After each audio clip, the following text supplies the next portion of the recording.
Before I tell you what happened in the winter of 2019, I need to explain something about the job. Most people think being a ranger in a national park is about handing out maps and telling tourists not to feed the bears. The reality is far different. We're responsible for thousands of acres. We patrol remote areas. We respond to emergencies where there's no cell service, no backup for hours, sometimes days. We see things that never make it into the official reports, things that don't have simple explanations, things that shouldn't exist but do. My name is James Cook. I've been a ranger at Shenandoah National Park for 11 years. I've hiked every trail, climbed every summit, and weathered every season the mountain can throw at a person. I know these ridges like I know my own face. I've led search and rescue operations. I've found lost hikers and scared away curious black bears. I've dealt with everything a wilderness can present you with, everything except what I found on the North Slope in December. This is the account of the 3 days I spent hunting something that shouldn't have been hunting in my park. This is what I saw. This is what I survived. And this is why I don't work Shenandoah anymore. The call came in at 7:30 on a Tuesday morning. 2 hikers from Maryland hadn't returned to their trailhead. Their names were Daniel and Christine. A family friend had been expecting them back the previous evening. When they didn't show, he waited until morning before calling the ranger station. This wasn't unusual. Hikers get lost. They lose track of time. They take wrong turns. Usually we find them within a few hours, tired and embarrassed, their expensive hiking gear covered in mud from bushwhacking back to the trail they should have been on. By the time I was pulling on my heavy gear and checking my radio, I wasn't concerned. Annoyed, maybe. Concerned, no. My supervisor, Thomas, briefed me in the station. Daniel was 52. Christine was 49. They were experienced hikers with proper equipment. They'd told the friend they were doing a loop trail on the North Slope, about 6 hours total. The trail was standard difficulty, well-maintained, marked clearly. They should have been out by 5, Thomas said, sipping his coffee. Maybe they stopped somewhere scenic for dinner. You know how people are. I nodded. He was right. They'd probably already hiked back to their car, discovered the friend panicking, and were on their way home with good stories about how their tracker got them worried over nothing. But protocol demanded a search. I coordinated with another ranger, Marcus, and we split the area. I took the North Slope Trail, the same route Daniel and Christine should have walked. My pack contained emergency supplies, a first aid kit, communication equipment, extra batteries, and flares. The December air was crisp but not dangerously cold. We were weeks away from true winter. The sky was overcast but not threatening rain. I reached the trailhead at 9 in the morning. Their car was there, a blue sedan, parked carefully in the designated lot. My stomach didn't tighten. My concern didn't elevate. I simply began walking into the forest, as I'd done hundreds of times before. The first hour of the hike was routine. The trail wound through dense forest, hemlock and oak, with occasional clearings where the view opened toward the valley. The path was dry, recently cleared of fallen branches. I saw no signs of distress, no abandoned gear, no torn clothing on branches, nothing that suggested anything was wrong. At about mile 2, I encountered the first oddity. The forest became too quiet. This might sound strange to someone who's never spent serious time in wilderness, but silence in the forest is never complete. There's always something. Wind in the trees, a distant bird call, the rustle of small animals in the brush, the ambient whisper of the living world around you. This silence was different. It was absolute, dead, like walking through a held breath. I stopped walking. I stood on the trail and listened for a full minute. Nothing. No birds, no wind, no rustling, just the absolute absence of sound. I checked my radio. 2 bars of signal. I reported my position to Thomas. All clear so far, no signs of activity. Continuing up. Static crackled back. Copy that. Marcus is on the eastern approach. I continued walking, but the silence bothered me more than I wanted to admit. At mile 3, I found something. It was partially hidden in the ferns on the left side of the trail. A woman's hiking boot. Purple. The laces were intact, tied neatly. I approached it carefully, touching nothing, and examined it from several angles. There was no foot inside it. No torn flesh, no blood. It had simply been left there, as if removed deliberately and placed beside the path. My heartbeat increased. This was real. I radioed Thomas immediately. Found one of their boots, left side of the trail, mile marker 3. No sign of the hiker. Copy. We're dispatching additional rangers. Stay on the trail and look for the other one. I did. I walked the next mile with my eyes on the forest floor, and at mile 4, I found a man's hiking boot. The same condition as the first. undamaged, unlaced, abandoned. What I didn't find was any sign of panic or struggle. No torn clothing, no blood, no scattered gear. Just the boots, placed where they could be found, as if someone was leaving a trail of breadcrumbs for us to follow. The rational part of my brain was already constructing narratives. They had stopped to rest, removed their boots, hiked barefoot to a clearing or destination nearby. Perhaps they'd found a shelter, decided the weather was too cold to continue, and were waiting to be found. Perhaps they'd gotten lost and gone off trail, unaware they were being searched for. The irrational part of my brain was screaming something different. At mile 4.5, the trail opened onto a ridge that provided a clear view toward a deep gorge. The overlook was one of the scenic stops that had probably caused Daniel and Christine to linger. I stepped out onto the exposed stone to look around. The view was magnificent, as always. Distant ridge upon ridge, fading into winter haze, the valley below. A sense of standing on top of the world, and something wrong with the forest 200 yards below me. There was a section of trees, about an acre of dense growth, where the canopy was disrupted. It looked like something had thrashed through, breaking branches, devastating the smaller growth. It was visible because the damaged area hadn't yet closed in. The healing response of the forest takes time. I'd never seen that damage before. I radioed Thomas. "I'm at the ridge overlook, mile 4.5. There's significant forest damage about 200 yards northeast of the trail. Looks recent. Not typical wind or animal damage. I'm going to investigate." "Copy that. Watch yourself. Are you armed?" "No," I said. "We don't routinely carry weapons at Shenandoah." "All right. Report in every 5 minutes." I left the trail, making my way carefully down the slope toward the damaged area.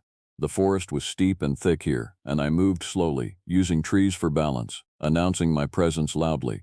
If Daniel and Christine had gotten injured and limped off trail, they might be sheltering nearby, and I didn't want to accidentally startle them. "Hello, this is a ranger. Can anyone hear me?" My voice sounded small in the heavy air. I reached the damaged area and immediately understood something was wrong. Very wrong. The trees here hadn't been blown down by wind. They had been stripped. Bark had been torn away from the trunks in vertical patterns, exposing the white wood beneath. Branches had been snapped at odd angles. The smaller trees had been pushed flat, not broken, as if something heavy had walked through and trampled them. The ground was a mess of disturbed earth, though the frost and leaf litter made it hard to read any clear tracks. I stood in the center of this devastation and felt the first genuine spike of fear. Something large had been here. Something with significant strength. The damage covered too large an area to be caused by a bear, even if a bear would tear bark and topple trees like this, which it wouldn't. I radioed Thomas.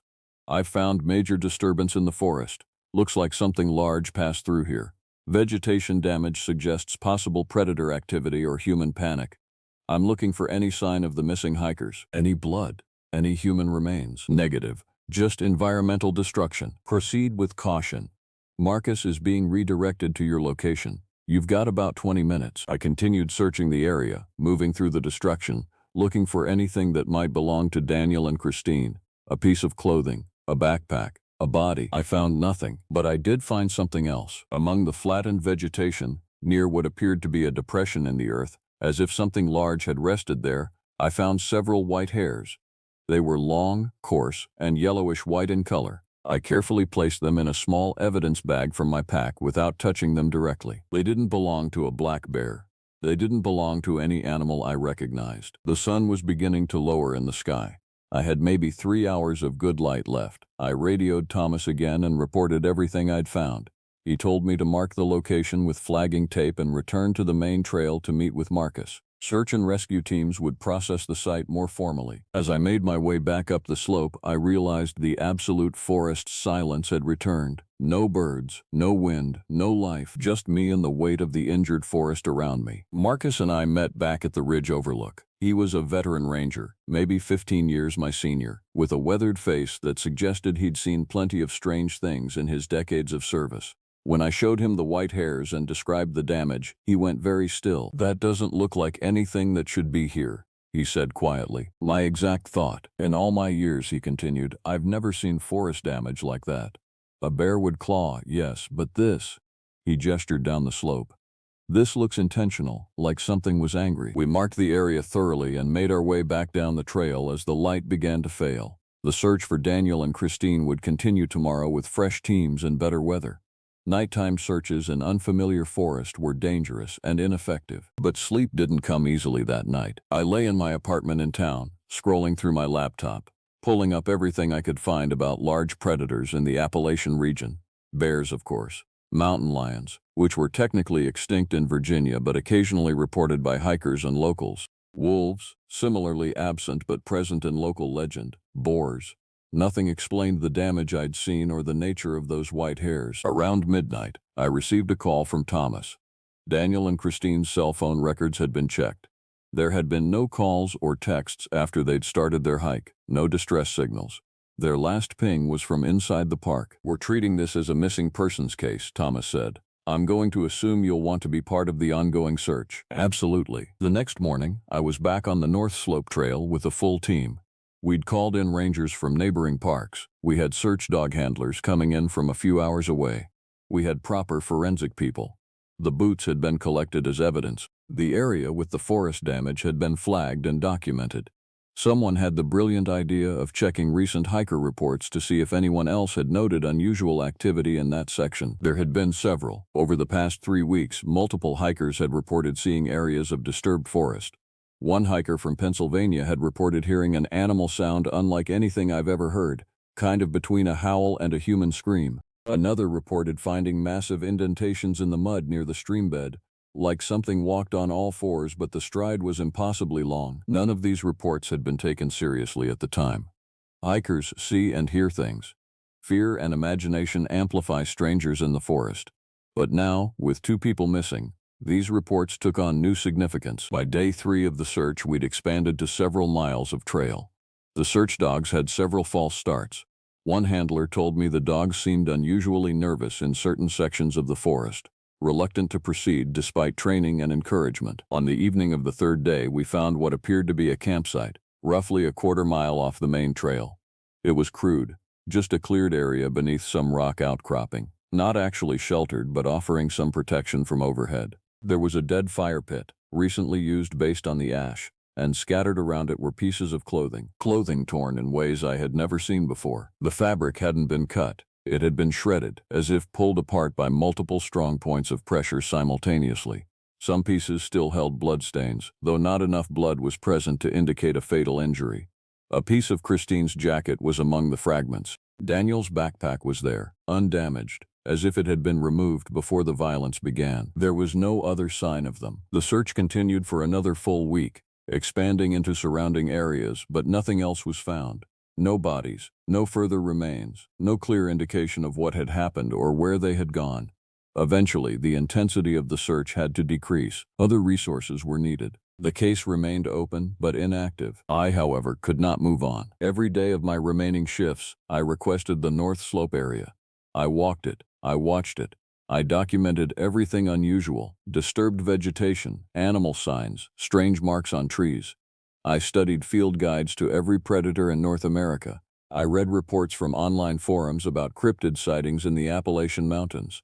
I found myself reading increasingly obscure accounts from early settlers and frontier journals, stories that had been passed down through generations and largely dismissed as folklore. That's where I first encountered serious written descriptions of something called a Wendigo. The accounts varied, but common elements emerged. A creature of the deep wilderness, possibly humanoid, possibly bestial, possibly something that existed between categories, known particularly to the indigenous peoples of the northern regions, the Algonquian, Cree, and surrounding nations. Described as a spirit of profound hunger, a being driven by insatiable appetite, tall, thin, impossibly fast, known to hunt humans in remote areas during the winter months. The traditional interpretations were spiritual and cultural, stories with moral meanings about the dangers of greed and starvation. But the actual historical accounts suggested something more literal, something that physically existed, something that killed. I didn't believe in Wendigos. I'm a man of the modern world, trained in wilderness response and practical problem solving. But I also couldn't explain what I'd found, and the holes in my understanding bothered me like a persistent itch. On December 18th, exactly 2 weeks after Daniel and Christine disappeared, I received permission to do a solo patrol in the North Slope area. I told Thomas the first was looking for any additional evidence. Privately, I was looking for the creature itself. I knew it sounded insane even as I contemplated it. I left the ranger station at 6 in the morning, before sunrise, with my pack fully loaded and a handheld flare gun as my only defensive tool. I had prepared as well as I could for something I didn't understand. The trail was empty of hikers. December was not peak season, and the missing persons case had scared off casual visitors. I moved quickly, reaching the campsite area by noon. I sat there for hours, waiting, watching, listening. Nothing appeared. As the sun began to set, I made a decision that would haunt me for the rest of my life. I decided to go deeper into the forest, off-trail, into the undisturbed wilderness where the creature, if it existed, might have its territory. I should have walked back to the trailhead. I should have given up on the investigation and submitted to the reality that some cases simply don't have answers. Instead, I went deeper. The forest at night, even with a good flashlight, feels like a different place than the forest in daylight. Daylight gives you context. It shows you the scale of the landscape. It reveals what's near and what's far. Night strips all of that away and gives you only what your light touches, leaving everything else, which is most things, in absolute darkness. I moved carefully, stepping over fallen logs, around dense brush, staying alert for the sound of movement around me. My training told me to announce my presence, to make noise so animals would flee rather than be startled. My instinct told me to be silent, to listen, to try to hear whatever might be listening to me. I compromised and moved in heavy silence. By 9 o'clock, I'd gone roughly 2 miles into the forest without encountering anything. The cold was increasing. December nights in the mountains are serious business. I could see my breath in front of my flashlight beam. My hands were growing stiff. I was considering turning back and trying again another day when I saw the light. It was ahead of me, deeper in the forest. A light source that wasn't mine. It was reddish in color, not the white of a proper flashlight. It was moving. I immediately thought of hikers, lost hikers with a failing lantern. But the movement was wrong. It wasn't the careful stepping of a human in darkness. It was fluid, strange, almost gliding through the landscape as if the terrain didn't present the difficulties it did for me. I moved toward it, carefully, quietly. My heart was accelerating. Every survival instinct was screaming at me to retreat. But I pushed forward. The light disappeared. I waited, standing absolutely still in the darkness, my own flashlight beam cutting a small corridor of visibility in the vast black. Minutes passed. Nothing. Then, from somewhere above me, I heard a sound. It was breathing, but not like any breathing I'd ever heard. It was deep, resonant, with a quality like wind moving through vast passages, like a furnace drawing air, like something with a body built for consuming enormous quantities of oxygen. It was close. Very close. I swung my flashlight upward and found myself looking up a slope toward a rocky outcropping. And standing on that outcropping, backlit by my own flashlight beam, was a shape. It was tall, impossibly tall, easily 8 feet or more. It was thin, with a musculature that suggested extreme leanness beneath whatever covered its frame. Its head was elongated, somehow wrong in its proportions. Its eyes reflected my light with an orange-red glow. Animal eyes, predator eyes, and it was looking at me. In that moment, I understood that my understanding of what was possible had been fundamentally incomplete. This thing existed. It was real. It was here, and I had made a catastrophic mistake in seeking it out. I didn't think. Thinking would have paralyzed me. Instead, I ran. I crashed backward through the forest, abandoning any attempt at careful movement, my flashlight bouncing wildly, the darkness seeming to grab at me. Behind me, I heard it following, not running. That would have implied the same desperate effort I was expending. It was moving through the forest with an easy grace, covering ground that took me panicked leaps in single, measured strides. I could hear its breathing growing closer. I could hear something else too, a sound like vocalizations, not howling, not growling. Something that sounded almost like human speech, but stretched and distorted, delivered in a voice that came from something with lungs far larger than any human. The forest opened up suddenly into a small clearing, and I burst through into moonlight. I risked a glance behind me. I saw it emerge from the tree line, silhouetted against the lighter darkness of the open space. It stopped at the edge of the forest. I kept running, gasping, toward the direction I hoped would be back toward the trail. My legs burned. My lungs felt like they were bleeding. My mind was operating in pure survival mode, stripped of any rational thought. I don't remember exactly how long I ran. 30 seconds, 3 minutes. It all blurs together in memory. But eventually I found myself on rocky terrain I recognized. I was back near the ridge overlook where this nightmare had begun. I scrambled down the slope toward the main trail, moving in the darkness with reckless speed, taking falls I didn't register until later. I burst onto the trail and kept running until I saw the light of my ranger station vehicle at the trailhead parking lot. I had left it there, unlocked, my habit for these solo patrols. I didn't look back. I threw myself into the vehicle, slammed the door, and locked it. Then I sat there, hyperventilating, unable to do anything but gasp for air and try to stop my hands from shaking. For a full hour, I sat in that vehicle and waited. I waited to see if the thing would emerge from the forest. It didn't. The forest remained dark and still. Around midnight, I drove back to town. I didn't report anything to Thomas. I didn't file a report. I drove home in silence and sat in my apartment trying to rationalize what I had experienced. Stress-induced hallucination, hysteria triggered by fear and isolation, a bear I had misidentified in the darkness, a combination of shadow and moonlight and my own desperate mind creating something that wasn't there. But I knew the truth. I had seen it. It was real. It was in the forest. It had taken Daniel and Christine, and it had let me go, which seemed the most terrifying aspect of the entire encounter. Why had it let me go? I didn't return to Shenandoah for 4 days.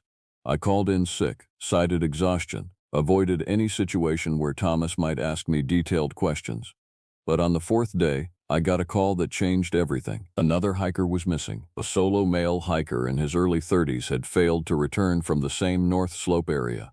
The pattern was identical. The same trailhead, the same route. No report of distress, no evidence of accident, just absence. The response was immediate and large. We were activating everyone. The implications were clear. We had a predator issue in the park. Something was actively hunting humans. Hikers needed to be informed. Warnings needed to be issued. Thomas called me directly.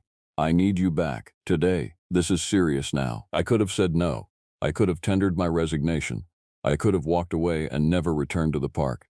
I seriously contemplated all 3 options. Instead, I said yes. I arrived at the station by mid-afternoon and immediately met with Thomas and a ranger from the State Wildlife Authority named Patterson. Patterson was explaining that they suspected a large predator, probably a mountain lion, which had occasionally been reported in the region despite being officially extinct. They were organizing search parties and discussing whether they should close the park to hikers while they investigated. "We're going to need search dogs tonight," Patterson said. "The hiker disappeared sometime yesterday afternoon. The trail is still fresh." "I'll take the first search team," I volunteered. Thomas looked at me carefully. "You sure? You looked pretty rough when you called in sick." "I'm fine. I need to do this." He nodded, accepting my answer, but something in his expression suggested he knew I wasn't telling him something. Rangers develop an instinct for when other rangers are hiding information. As preparations continued, I slipped away to find a moment alone. I pulled up the historical accounts of Wendigo sightings on my phone and read them again. Accounts from the 1800s described hunters encountering the creature.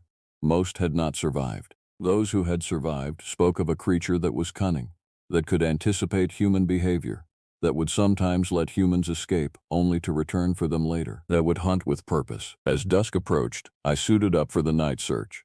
I was determined now. If I'd encountered this creature, if it was hunting in the park, then it was my responsibility to deal with it. That's what a ranger does. We protect the park. We protect the people who come to the park, even if those people don't understand the true nature of the threat. We assembled at the trailhead around 8 o'clock. Me, Marcus, Patterson, 2 search dogs with their handlers, and 4 other rangers from neighboring parks. We were armed with high-powered flashlights, radios, and flare guns. Patterson carried an actual firearm, a modified rifle that could fire tranquilizer darts or solid rounds. "The goal," Patterson said, briefing us, "is to establish the location of the missing hiker and any predatory activity. Do not engage any large animal. Do not take unnecessary risks. We're here to find facts, not play heroes." I listened and said nothing. We entered the forest at 8:30. The search was organized and methodical. The dogs led us along the trail, and they were clearly tracking something. Their behavior was alert, interested, but not alarmed. Whatever scent they were following, it hadn't triggered their predator warning instincts. That made me very nervous. We proceeded to the campsite where we'd found Daniel and Christine's belongings. We found nothing new there, but we continued onward, moving deeper into the forest than we had before, following the dogs into territory that hadn't been fully searched. At around 11 o'clock, one of the dogs stopped. Not alert, not pointing toward something, just stopped, froze. The handler tried to coax the animal forward, but it absolutely refused to proceed. The second dog had begun to behave similarly. Both animals were exhibiting extreme stress, whining, pulling backward, straining against their handlers. "The animals have sensed something," Patterson said. "They're spooked." Marcus was beside me. I could feel his body tense. He could sense it too. We were in the presence of something even if we couldn't define it. That's when I heard it. The sound was distant but carried through the forest with unnatural clarity. It was the same sound I'd heard before. The vocalizations of the creature, that terrible stretched human speech emanating from a throat built for something far larger than a human. "What in the hell is that?" one of the younger rangers said. Before anyone could respond, the dogs went completely frantic. They weren't trying to attack or pursue, they were trying to flee. The handlers, experienced though they were struggling to maintain control. Within seconds it became apparent the animals were essentially in panic mode. Patterson made the decision to release them, letting them bolt back toward the trail. "That's not a mountain lion," Patterson said quietly. "I don't know what that is." We heard it again. The sound, which I now understood was something like vocalization but something else too, a resonance that I felt in my chest as much as heard with my ears. It was coming from deeper in the forest, perhaps 300 yards ahead of us. "We're going to proceed with caution," Patterson said. "We're going to stay together, we're going to maintain communication with base." I wanted to scream. I wanted to tell them to run, to leave, to abandon the search and never return. But I couldn't. I had to see this through. We moved forward as a unit, our flashlight beams cutting through the darkness. 5 rangers and 1 wildlife official moving towards something we had no framework for understanding. The forest opened into a larger clearing than I had encountered before. In the center of this clearing was something that would etch itself into my memory for the rest of my life. There were bones. Scattered across the ground, arranged almost deliberately, were the remains of countless animals. Deer, something larger, possibly a bear, and other things that I couldn't identify. The bones were old and new, a collection spanning months or perhaps years. This was a kill site, a feeding ground, and among the bones were human remains. I saw a piece of clothing immediately recognizable as belonging to the missing male hiker. I saw fragmented bone that could only be human, and I saw something else, evidence that the creature wasn't simply hunting for food in any natural sense. The bones were arranged with intention. They were aligned in patterns. Some were stacked, some were positioned in arcs. It wasn't the random scatter of a predator's feeding area, it was something else. Something intentional. "Jesus Christ," Patterson whispered. That's when Marcus grabbed my arm. "Hard." "There," he said, pointing. On the far side of the clearing, at the edge of the forest, something was standing. I would never be able to describe it accurately. Human language doesn't have words for what I saw. It was tall, perhaps 9 feet.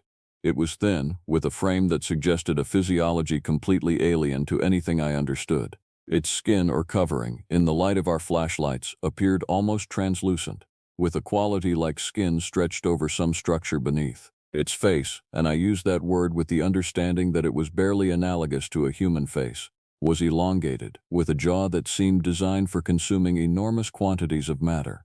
Its eyes were that same orange-red, intelligent, and fixed directly on us. For a moment, everything froze. Then Patterson shouted something, an order or a warning, and raised his rifle. The other rangers began backing away, some fumbling for the flare guns. I couldn't move. I couldn't look away. And the creature did something I have never understood. It opened its mouth, wider than any jaw should open, and from that mouth came a sound that isn't a sound exactly. It was something that seemed to exist in a register of reality I couldn't quite perceive. It was a physical force. It was like the forest itself was screaming. Like the earth was crying out. Most of the rangers collapsed. Not violently. They simply dropped, as if they'd lost the ability to remain standing. Patterson, maybe because he was braced with the rifle, remained upright, but he was clearly disoriented, confused, trying to aim at a target that his mind couldn't quite process. I found myself on my knees, unable to breathe, unable to think, and then the creature did what it had done that night in the forest. It turned and melted back into the darkness. It didn't run. It didn't leap, it simply faded, as if the darkness itself was its medium. In the space of maybe 3 seconds, it was gone. "Did you see it?" Patterson was saying, his voice shaking. "Did anyone see what that was?" "Yes," Marcus said. His voice was steady. He was on his feet, not panicked. "I saw it." We got everyone up. We collected whatever remained of the missing hiker. We made our way back to the trail with military precision, no one speaking, all of us operating in some mode beyond normal shock or fear. When we reached the trailhead, Patterson got on the radio and requested immediate backup, the state police and hazmat teams. He also, I found out later, sent a report upward suggesting the park needed to be closed immediately. The following day, the closures were implemented. The park was shut down for an environmental assessment. Teams of people who I assumed were government officials arrived and conducted a thorough search of the area where we'd found the bones. They found nothing. No bones, no remains, no evidence of the kill site. It was as if the forest had reclaimed itself, had hidden what it was hiding. 3 days later, Thomas called me into his office. He told me I was being transferred, effective immediately. There was a need for rangers at a park out west, and my name had been recommended. The news had already been submitted to the system. What happened out there, he asked me directly. I looked at him for a long time. I don't know, I said finally, and I'm not sure I want to understand it. I left Shenandoah National Park that week. I never returned. I work in Nevada now, in desert terrain, in a landscape that couldn't be more different from the deep forests of Virginia. Sometimes, late at night, I still hear that sound in my dreams. The vocalization, the scream, the resonance of something so completely wrong that it broke the world just by existing in it. I've never written down what I experienced. I've never reported it officially. I don't expect anyone to believe me, but I know what I saw. I know what hunts in that forest. And I know that Daniel and Christine are not the only people who have disappeared there. There's something in the deep wilderness, something old, something hungry, something that wears the bones of what it kills like trophies in a clearing that appears and disappears at its will. If you ever hike the north slope of Shenandoah, if you find yourself alone in that forest at dusk, if you hear an animal sound that doesn't correspond to anything in the field guide you brought with you, turn back. Don't investigate. Don't be curious, don't be brave, because the things that truly exist in the wilderness are not the things that the world has decided are real.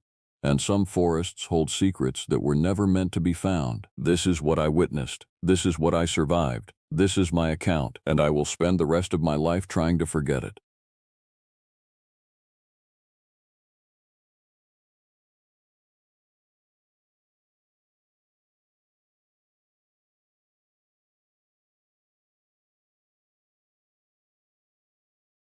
My name is Logan Mitchell, and I've been a park ranger at Amicalola Falls State Park in Georgia for 8 years now. In that time, I've seen things that have slowly chipped away at my certainty about the world. This is the story of what happened during the autumn of last year. The story I've been afraid to tell anyone because I knew exactly how it would sound. I grew up in Georgia. My father was a ranger too, which meant I spent my childhood surrounded by these mountains. Every weekend was a hike. Every summer was spent learning to read the forest like other kids learn to read books. My father taught me how to move through the woods quietly, how to notice the small details that most people miss.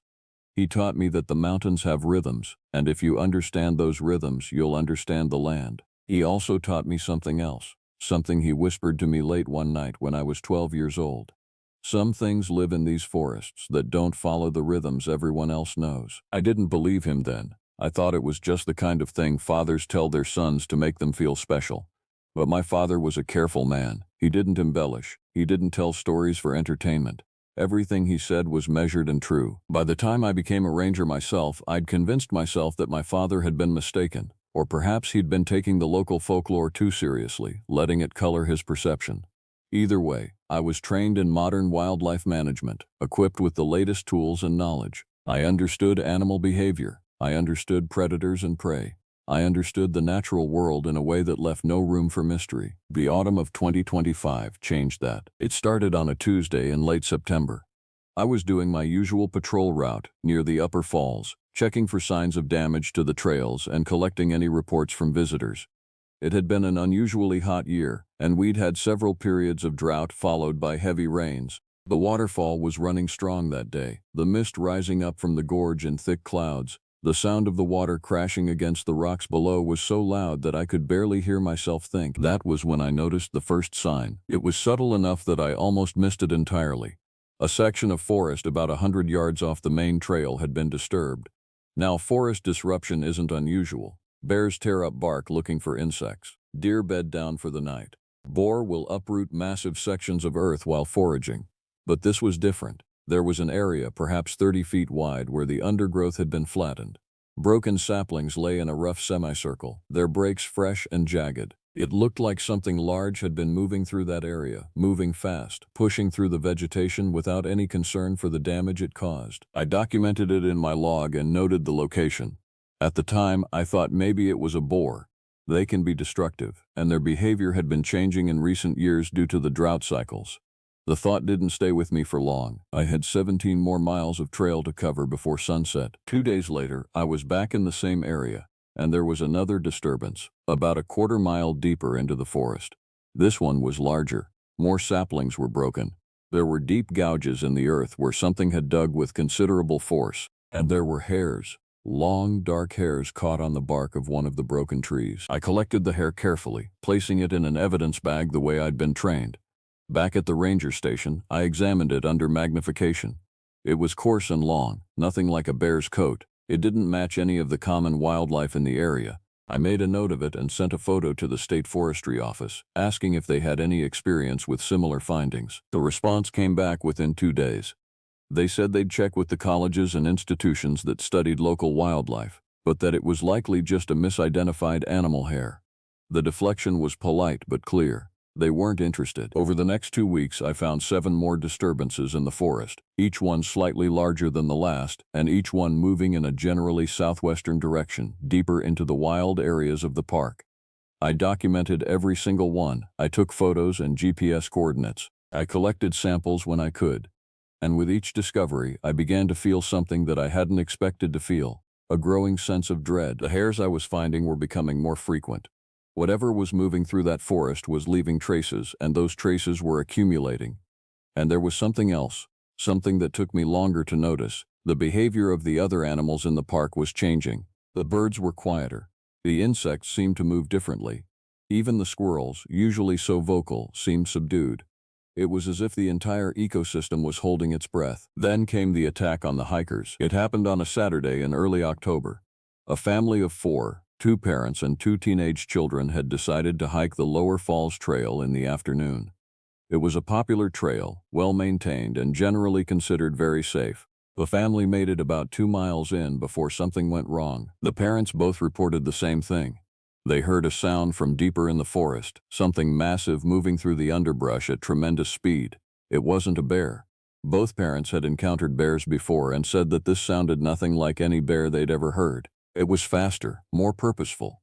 The sound was so loud and so close that they immediately turned and ran back the way they'd come, herding their children ahead of them. They didn't see anything, they said, but whatever made that sound was definitely there, and it was large enough to make the ground tremble. The incident report was filled out and filed away. The park remained open. There were no visible injuries, and without a confirmed sighting or an actual attack, there was nothing official to be done. But word spread among the staff. By the end of the week, several other rangers had reported increased visitor anxiety, with more people requesting information about wildlife in the park than usual. I kept my findings to myself.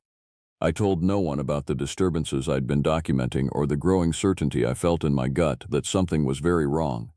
The truth was that I didn't have enough evidence to report anything conclusive, and part of me, a deep fundamental part of me, didn't want to draw attention to what was happening.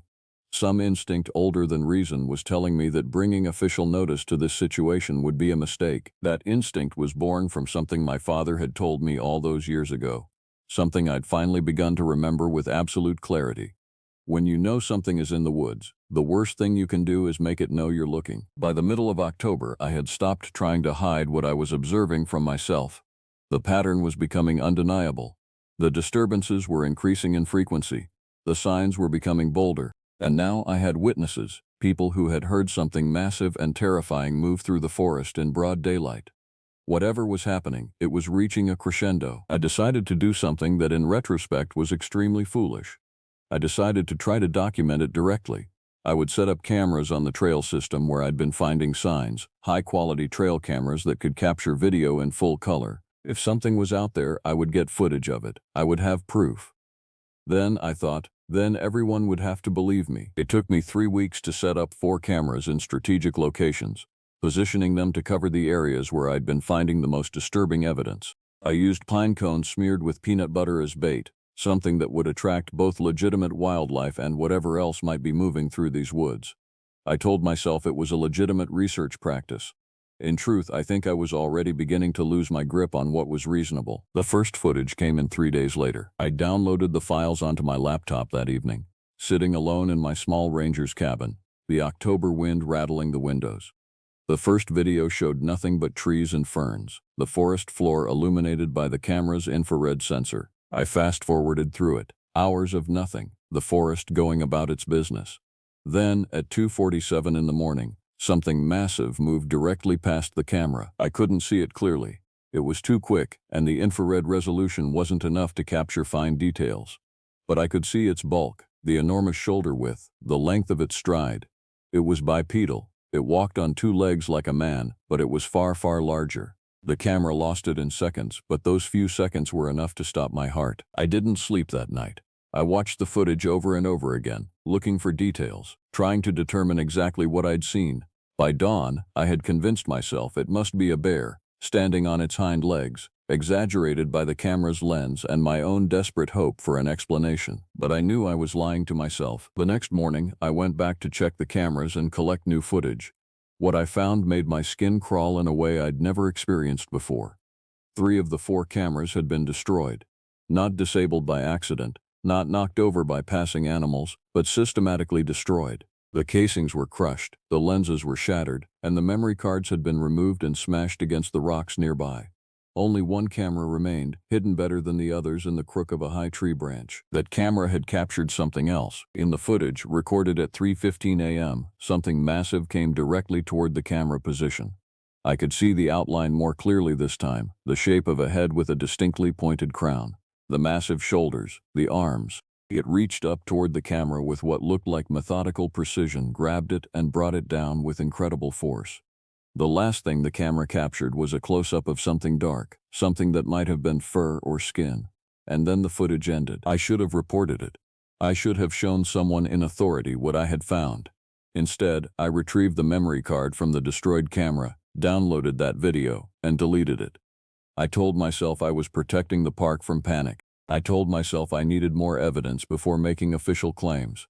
The truth was that I was terrified, and fear was making me irrational. That night, I sat in my cabin with the doors locked and all the lights on, and I finally admitted to myself what I already knew. My father had been right. There were things in these mountains that didn't follow the normal rules, things that were intelligent and purposeful, things that knew I was watching them, and they were making sure I knew they had noticed. The dreams started in the 3rd week of October. Every night, I found myself walking through the forest in the dark, my feet making no sound on the ground beneath me. In these dreams, I could hear something moving parallel to my path, staying just beyond the reach of my vision. It was deliberately keeping pace with me, neither approaching nor retreating, simply observing. I would try to turn toward the sound, to see what was there, but my body wouldn't respond. It was as if I was locked in a forward direction, forced to move only straight ahead while this thing matched my pace beside me. The worst part was the feeling of being studied, of being measured in some way I couldn't understand. When I woke up, my heart would be pounding, and my sheets would be soaked with sweat. I tried to convince myself it was just stress, the natural result of fear and lack of sleep. The human mind, I told myself, is wired to pattern match and to create narratives. I was finding what I expected to find because I was looking for it. The dreams were just the manifestation of my own anxiety, but something fundamental had shifted in me. I couldn't pretend anymore that everything was normal in Elmacolola Falls. The forest had changed, or perhaps I had changed in how I perceived the forest. Either way, there was now a tension in my chest whenever I stepped away from the main trails, a prickling sensation at the back of my neck that told me I was not alone. I continued my ranger duties, but with a growing sense of unreality.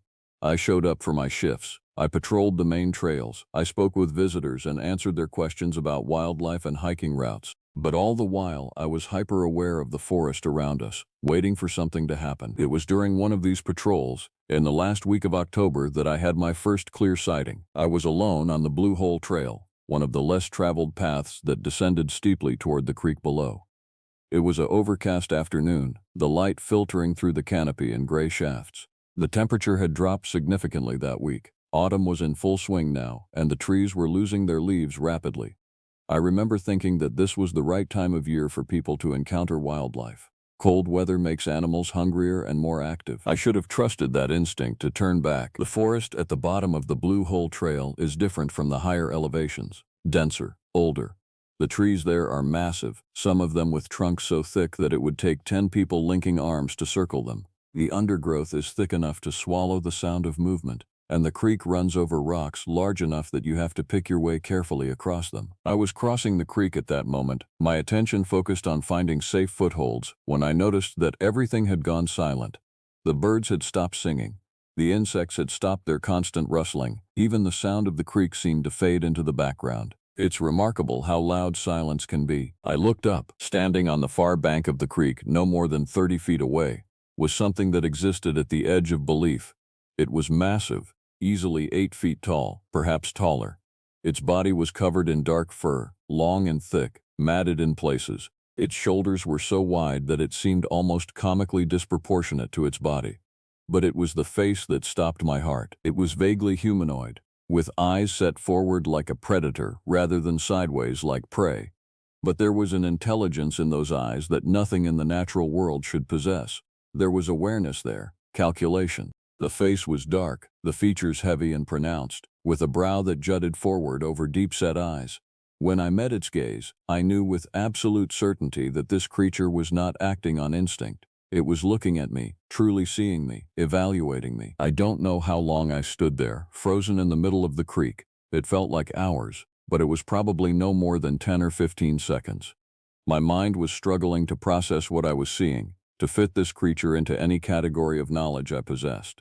This was not a bear. It was not a gorilla. It was not anything that any official body had ever catalogued. Then it moved, not aggressively. It simply turned and walked back into the forest with a peculiar long-legged gait. Its shoulders swayed slightly as it moved, and I noticed that it moved almost silently, despite its enormous size. Within seconds, it had been swallowed by the trees, and I was alone again, my legs shaking so badly I nearly fell into the creek. I made it back to the trail on pure adrenaline.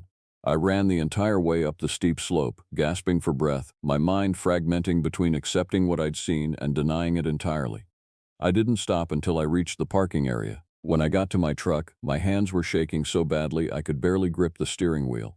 I sat there for 20 minutes, staring at nothing, trying to bring my breathing back to normal. By the time I drove back to the ranger station, I had already begun to rationalize what I'd experienced. Stress and exhaustion can cause hallucinations.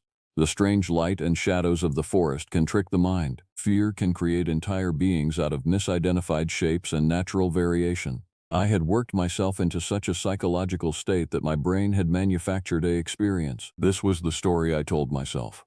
It was a comfortable lie, and I wanted very badly to believe it. But that night, I looked up something I'd never looked up before. I went online and searched for Sasquatch, Bigfoot, cryptid sightings. What I found was thousands of reports, spanning hundreds of years and multiple continents. The descriptions varied in details, but certain elements remained consistent. Massive size, bipedal locomotion, incredible strength, a preference for remote and wild areas, and a consistent avoidance of humans except in rare circumstances. What struck me most forcefully was the consistency of the descriptions. These weren't just folklore or myth-making. These were accounts from ordinary people, hikers, rangers, farmers, describing something they had seen, a pattern, a type of creature, something that existed. I also found something else, something that made my blood cold, a series of case files documenting missing hikers in Appalachian wilderness areas over the past 50 years. Dozens of people vanishing in areas known for Bigfoot sightings. Most were never found. Search parties would comb the forests for weeks and find nothing. No bodies, no remains, no answers. It was past midnight when I closed my laptop, but sleep was impossible. I lay in my bed, staring at the ceiling, and I realized something crucial. I was no longer the observer. Whoever or whatever had been in these woods had made sure I knew about them. They had shown themselves. They had destroyed my cameras. And now, after seeing me directly, they were giving me a choice. I could run, or I could stay. The thing that kept me awake wasn't the fear of what might happen if I stayed. It was the fact that part of me wanted to stay. My father had died when I was 21 years old. A car accident on a rain-slicked highway. Sudden and senseless.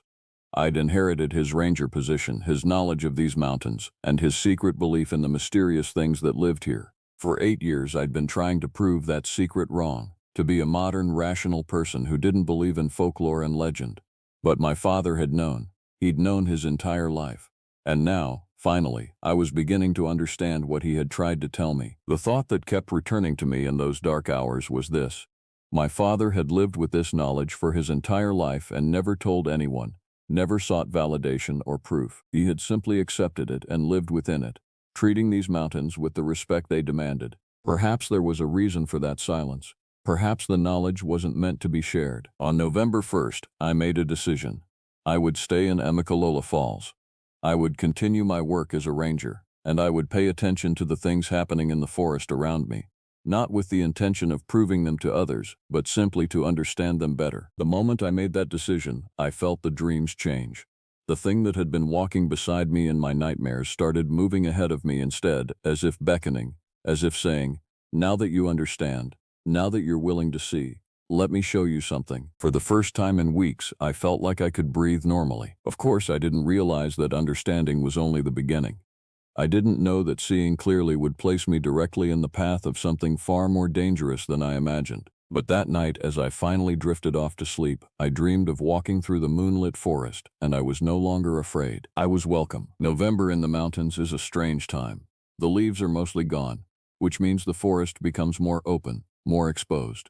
Sound travels farther. Movement is easier to spot, but it also means there's nowhere to hide, nowhere to go unnoticed. The trees stand bare against gray skies, and the entire landscape takes on a skeletal quality that I've never found beautiful the way some people do. By the second week of November, something had changed in the park.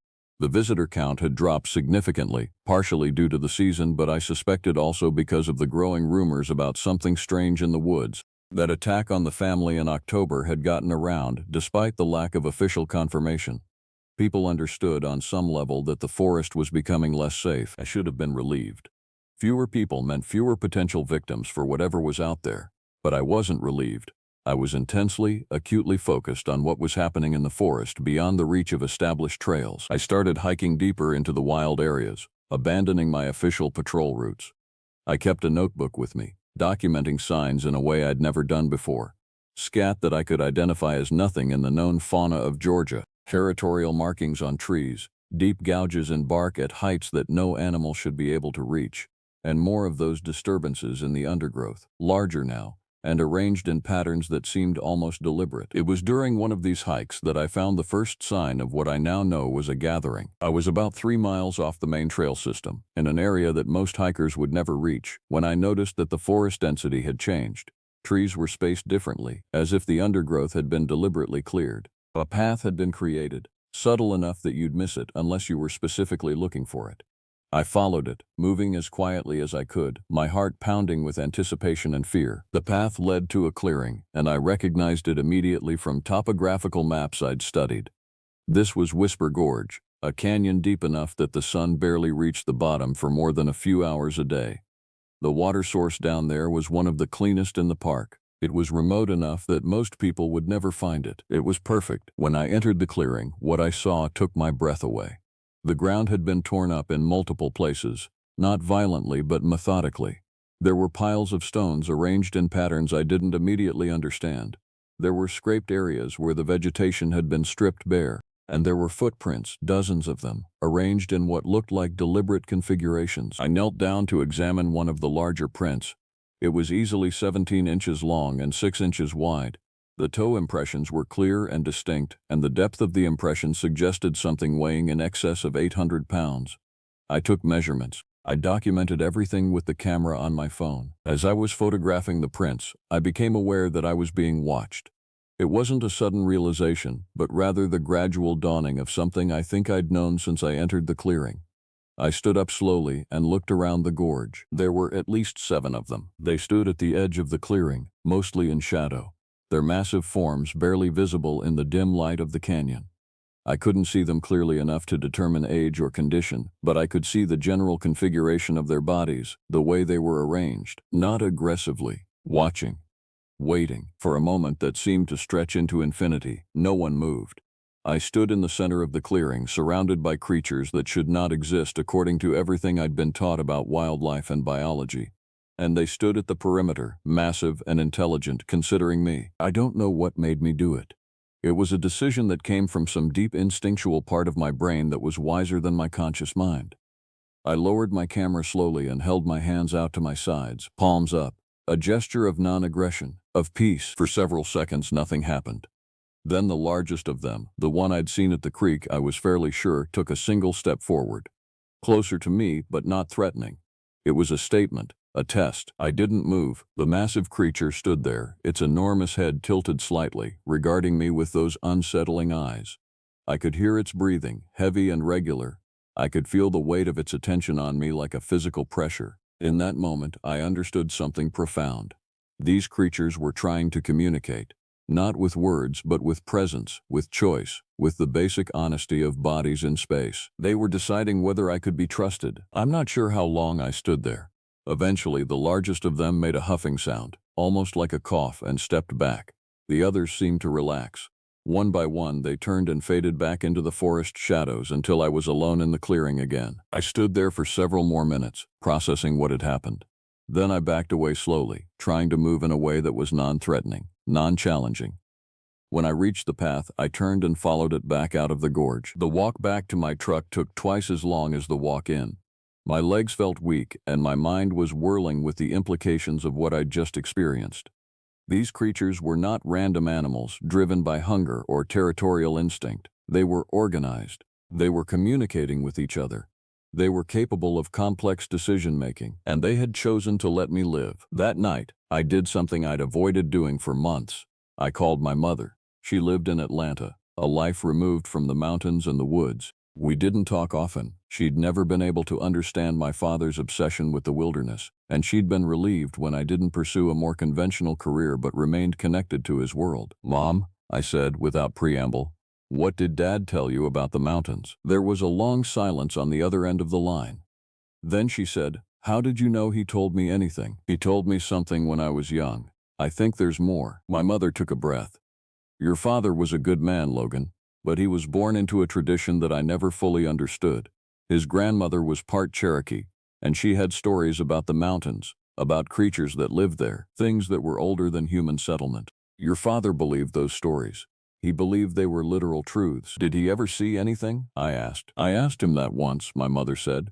"He told me that if I had to ask, I wouldn't understand the answer. But he also said that the most important thing was to never forget that the mountains had life before us and would have life after us, that we were visitors in their domain, not masters." After we hung up, I sat in the dark of my cabin and finally allowed myself to accept the reality of the situation.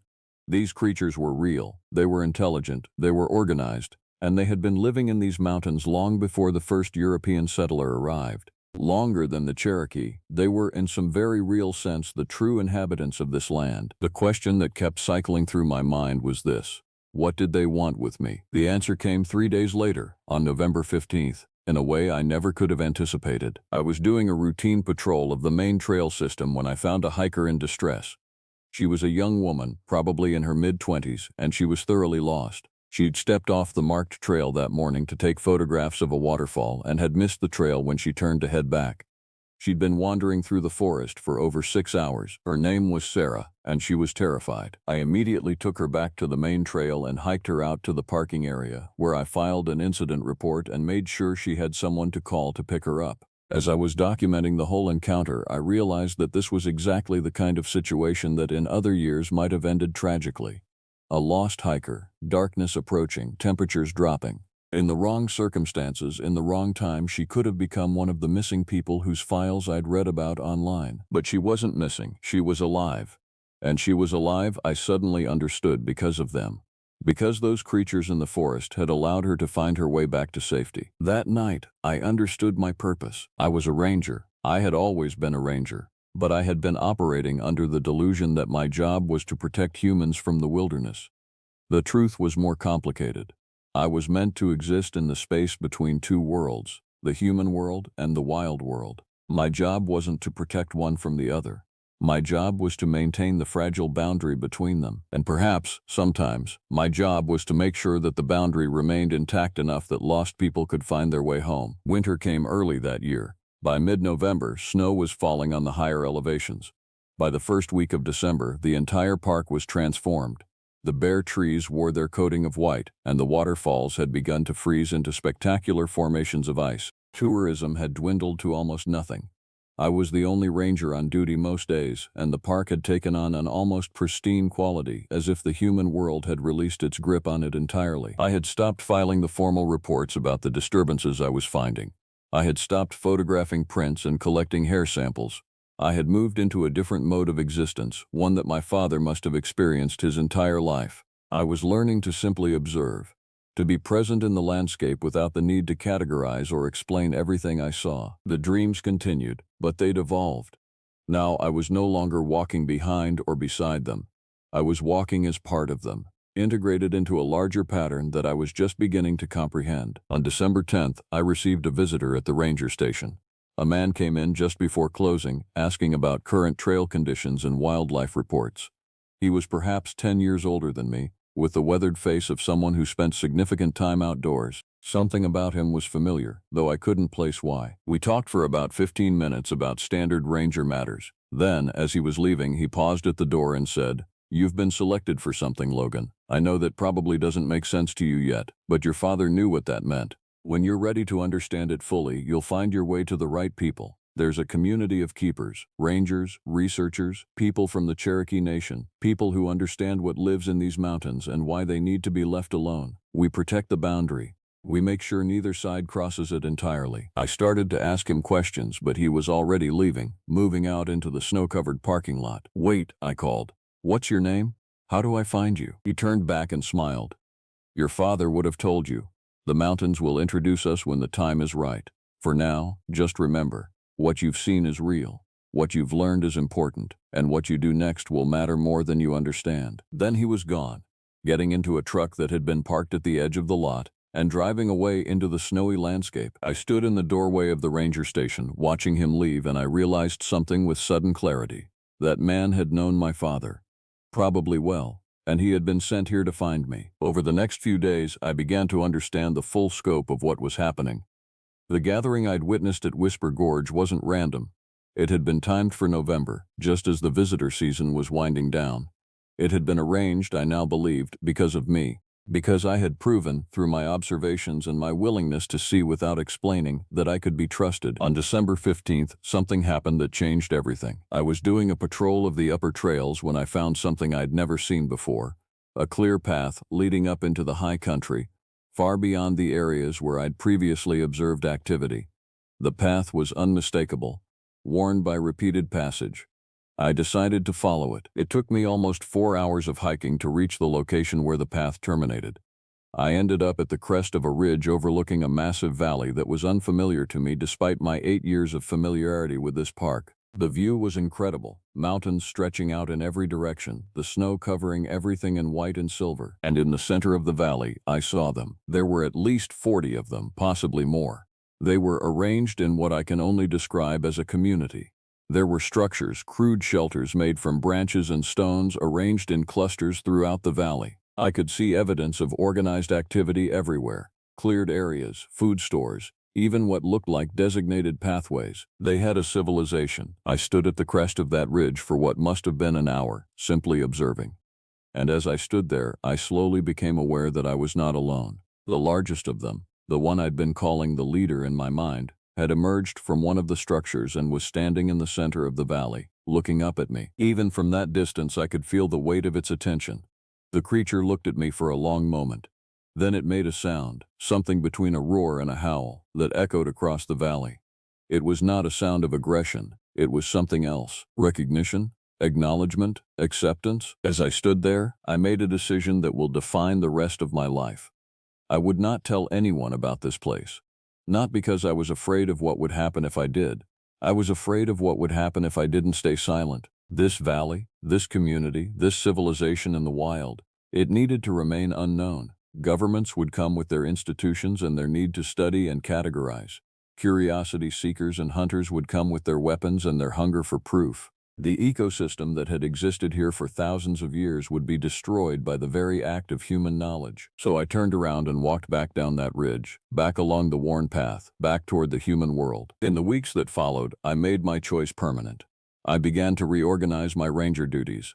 I would focus my patrols on the areas where human activity was greatest, making sure that lost hikers were found safely, that trails remained maintained and safe. But I would systematically avoid the areas where I knew those creatures lived. My presence in the park would serve as a buffer, a human presence that legitimized the boundaries of safe human activity while simultaneously protecting the wild areas beyond. On December 20th, I received a letter at the ranger station. It was from the man who had visited me in November. His name was Michael, and the letter contained information about a network of people like me throughout the country, in wild places where old things still lived. He told me that my father had been part of this network, that I was now part of it. The letter also contained a warning.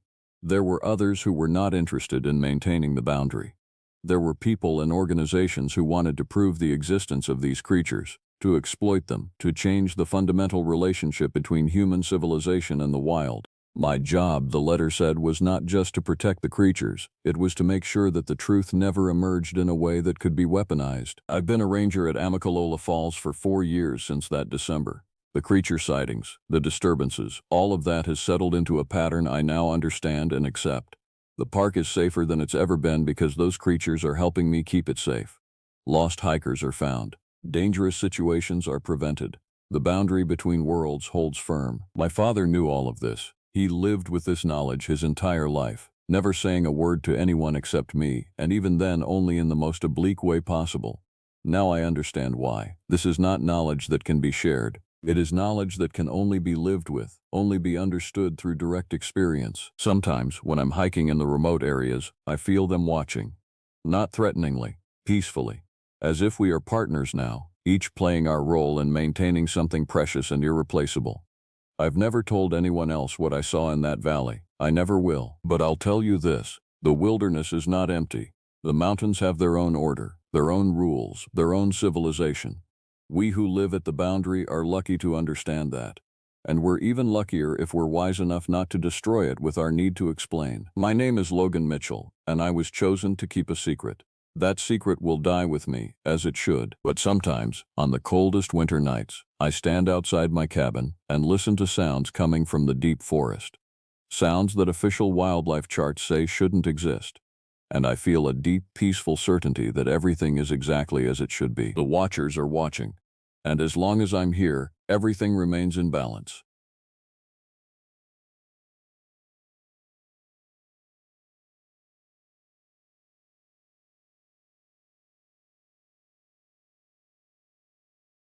There are places in this world that don't feel right, not haunted in the classical sense, but wrong in a way that your body recognizes before your mind can process it.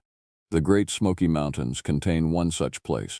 I spent 8 years as a ranger there, and what I witnessed during the autumn of 2019 changed everything I believed about what we share this land with. This is my account. My name is Ethan Myers, and what follows is the truth as I experienced it. Along the ridgelines and through the old-growth forests where something ancient still hunts. The mountains that year felt different from the start. I'd worked the trail since 2011, and I knew every mood the Smokies could take on. Spring brought renewal, summer brought crowds and occasional recklessness, fall brought the photographers and leaf peepers. Winter was usually quiet, contemplative. But October 2019 felt like something else entirely. I remember the date clearly because it was right after the big storm system rolled through on September 28th. Some of the older trails had washouts, and my job involved assessing the damage and documenting what needed repair. I was working a section of the Alum Cave Trail that morning, maybe 3 miles in from the main parking area. The weather had cleared overnight, and it was one of those perfect autumn days where the light seems to come from everywhere at once, filtered through the changing leaves. That's when I first noticed the silence. I've heard people talk about eerie silence before, usually in movies or books, and I always thought it was exaggerated. But this was something tangible. The birds weren't singing. Not a single bird sound in an entire stretch of forest that should have been alive with calls and movement. And the insects, usually a constant background hum in September, were absent too. Even the wind seemed to move through the trees differently that day, more of a dead passage than anything alive. I told myself it was the storm aftermath. Animals get spooked, habitats get disrupted. But the feeling didn't leave me. I kept working, checking the trail conditions, taking measurements of the erosion near the stream crossing. Everything looked normal enough. The earth was soft from the rain, and I could see plenty of animal tracks in the mud, deer mostly. A few raccoon prints, the usual, but there were other tracks too. I noticed them around mile marker 3.2, near where the trail opens up to a small clearing. At first I thought they might be bear tracks, which wouldn't have been unusual. We have black bears throughout the Smokies, and they're generally not aggressive if you leave them alone. But these prints were wrong somehow. Too large for a black bear, and the spacing was off. The depth suggested significant weight, but the pattern wasn't quite right for anything I could immediately identify. I photographed them with my service phone, something I did regularly for the park database. When I zoomed in on the image later, they looked almost human. Almost, except no human prints look quite like that. With that configuration of pressure points and that unusual length, I convinced myself it was a distortion in the mud, an optical illusion created by erosion and the afternoon light. I should have paid more attention. That evening, I filed my report at the ranger station in Gatlinburg. Mike Chen, another senior ranger, was going through some incident reports when I arrived. He looked up from his desk, and I could see something in his expression that mirrored the unease I'd felt all day. "How was the trail?" he asked, though that wasn't really what he was asking. "Quiet," I said. "Unusual quiet. You notice anything weird?" Mike leaned back in his chair. He had about 6 years less experience than me, but he was sharp and observant. Had a group come in around 2 o'clock, said they felt watched the entire time they were out. Didn't see anything, didn't hear anything, but they all independently said they felt like something was moving alongside them, just out of sight. I've heard similar things from 3 different groups this week. I didn't mention the tracks I'd found. Not yet. But I made a note in the back of my mind that something was shifting in the Smokies, and it had nothing to do with the season. That night, I couldn't sleep properly. I kept thinking about the tracks, and about that oppressive silence. My apartment in Gatlinburg was on the outskirts of town, with forest visible from my back window. Around 3 in the morning, I heard something that made my skin crawl. It sounded like a scream, but not quite. Almost like a human scream filtered through something else, warped and distorted. It lasted maybe 10 seconds, and then it was gone. I told myself it was a bobcat or a mountain lion. We don't have many of those in the Smokies, but occasionally they wander up from the south. Their calls can sound disturbing if you're not expecting them. I told myself that, and I almost believed it, but I kept the bathroom light on for the rest of the night. By mid-October, other rangers had reported similar experiences. Nothing concrete enough to warrant a formal alert, but enough to create a tension in the station. We had a briefing where our supervisor, Rebecca Martinez, asked if anyone had noticed unusual animal behavior or had encountered anything out of the ordinary during their patrols. Several rangers mentioned the same things. The unnatural silence, the sensation of being watched. One ranger, David Torres, mentioned finding a deer that had been killed but not eaten. It was torn apart, scattered across the forest floor, but there were no signs of feeding. The meat wasn't consumed. That kind of killing doesn't happen naturally. Predators kill to eat. They don't massacre. Rebecca made notes, said she'd look into it with the upper administration, and suggested we all log any unusual incidents immediately. Nobody mentioned anything about the tracks I'd found. I'd printed them out and looked at them obsessively, and the more I looked, the more I became convinced they were something I couldn't immediately classify. A week later, I was doing a solo patrol near the base of Mount LeConte. It was late afternoon, and I'd planned to work until just before dusk. The weather had been cool and clear, and there was no rain forecasted. I was moving through an old-growth forest section where the trees were massive and the canopy so thick that even midday felt twilight dim. That's when the fog rolled in. I know that sounds dramatic, but it's the only way to describe it. I was hiking along the trail, and within the span of maybe 30 seconds, visibility went from a comfortable 100 feet or more to maybe 10 feet. This fog wasn't gradual. It came in like someone had flipped a switch. A wall of gray-white that obscured everything beyond arm's reach. I stopped immediately. Fog that thick wasn't typical for the time of day or weather conditions. I checked my instruments to be sure. There was no weather system moving in, no indication of sudden atmospheric change, but there it was, absolute and complete. I knew the trail well enough that I could navigate it in low visibility, but something in my instinct told me to stay still, to wait. I found a tree large enough to put my back against and waited for the fog to lift. Around me I could hear water dripping, the remnants of morning moisture being pulled into the cooler air. And then I heard it. Breathing, not the sound of wind in the trees, though I've heard enough wind to know the difference. This was rhythmic, measured, a creature breathing, something large, something close. I couldn't see it. The fog was too thick. but I could hear it moving, a heaviness in the undergrowth that suggested significant mass. I became hyper-aware of my heartbeat. I slowed my breathing deliberately, trying to control the panic response that was flooding through my nervous system. Whatever was in that fog with me, it seemed to be moving closer. I could hear the sound of branches being pushed aside, the distinct crackle of the forest floor being compressed under weight. My hand went to the bear spray on my belt. It was a reflexive action, though I knew that might be useless for whatever this was. The breathing got closer. I could smell it now, a scent that I have no frame of reference for.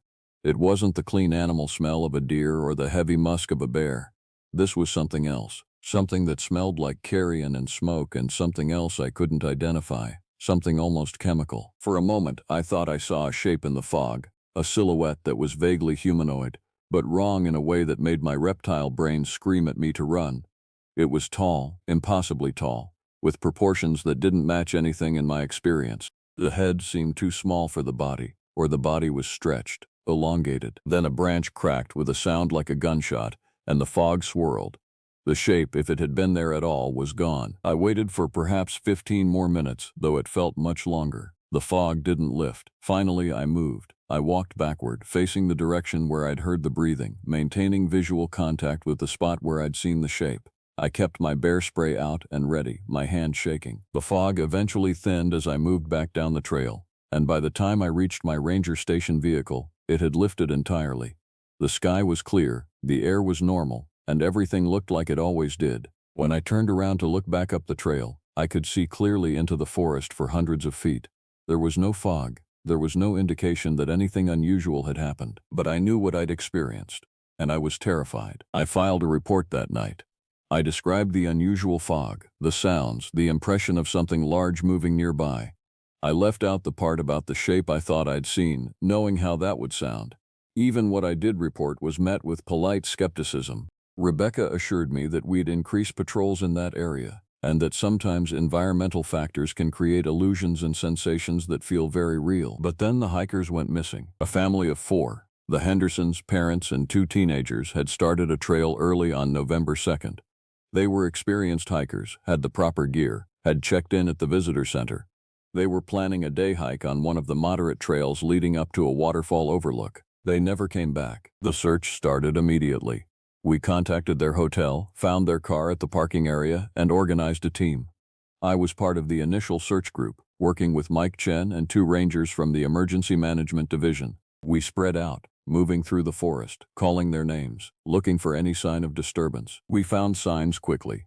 The family had definitely started their hike. There were footprints on the trail, items dropped, a bandana, a water bottle. But about 2 miles in, the trail became chaotic. Branches were broken at odd heights, the kind of damage that happens when something large forces its way through. And there were marks on the trees, deep marks, gouges in the bark that looked almost like scratches. But nothing had claws that would make scratches like that. The marks were made by something with fingers, or appendages that functioned like fingers. They went vertically up some of the trees, 8 or 9 feet up, before simply stopping. We called for backup. The search expanded over the next few days, bringing in additional personnel, trained dogs, even a helicopter for aerial surveys. But we found no bodies, no sign of the hikers beyond that point.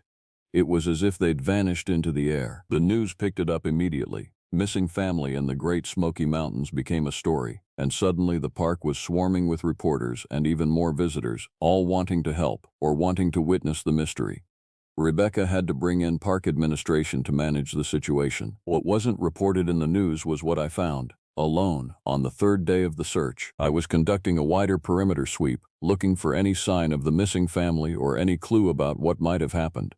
I'd moved about 3 miles off the main trail into an area of the forest that was particularly dense and old. The trees here were massive, some of them hundreds of years old, and the space between them felt cathedral-like and isolated. That's where I found the feeding site. I almost walked past it because my mind didn't want to process what I was seeing. There were remains scattered across a clearing, clothing, personal items, and fragments of something that had been human scattered like a predator's kill. But unlike natural predation, this was thorough. Whatever had done this had consumed everything. I forced myself to document what I found before I reported it. I took photographs, marked the location with GPS, and called it in to Rebecca with a voice that I didn't recognize as my own. It was the remains of the Henderson family, all four of them, and they showed signs of having been consumed, eaten systematically and completely. The official determination was animal attack. Probably a black bear, though the evidence didn't quite support that conclusion. The remains were processed and identified, the family was mourned, and the park issued a warning about bear safety. Within weeks, the story faded from the news and the Smokies went back to their normal rhythms. But I knew what this was, even if I couldn't prove it.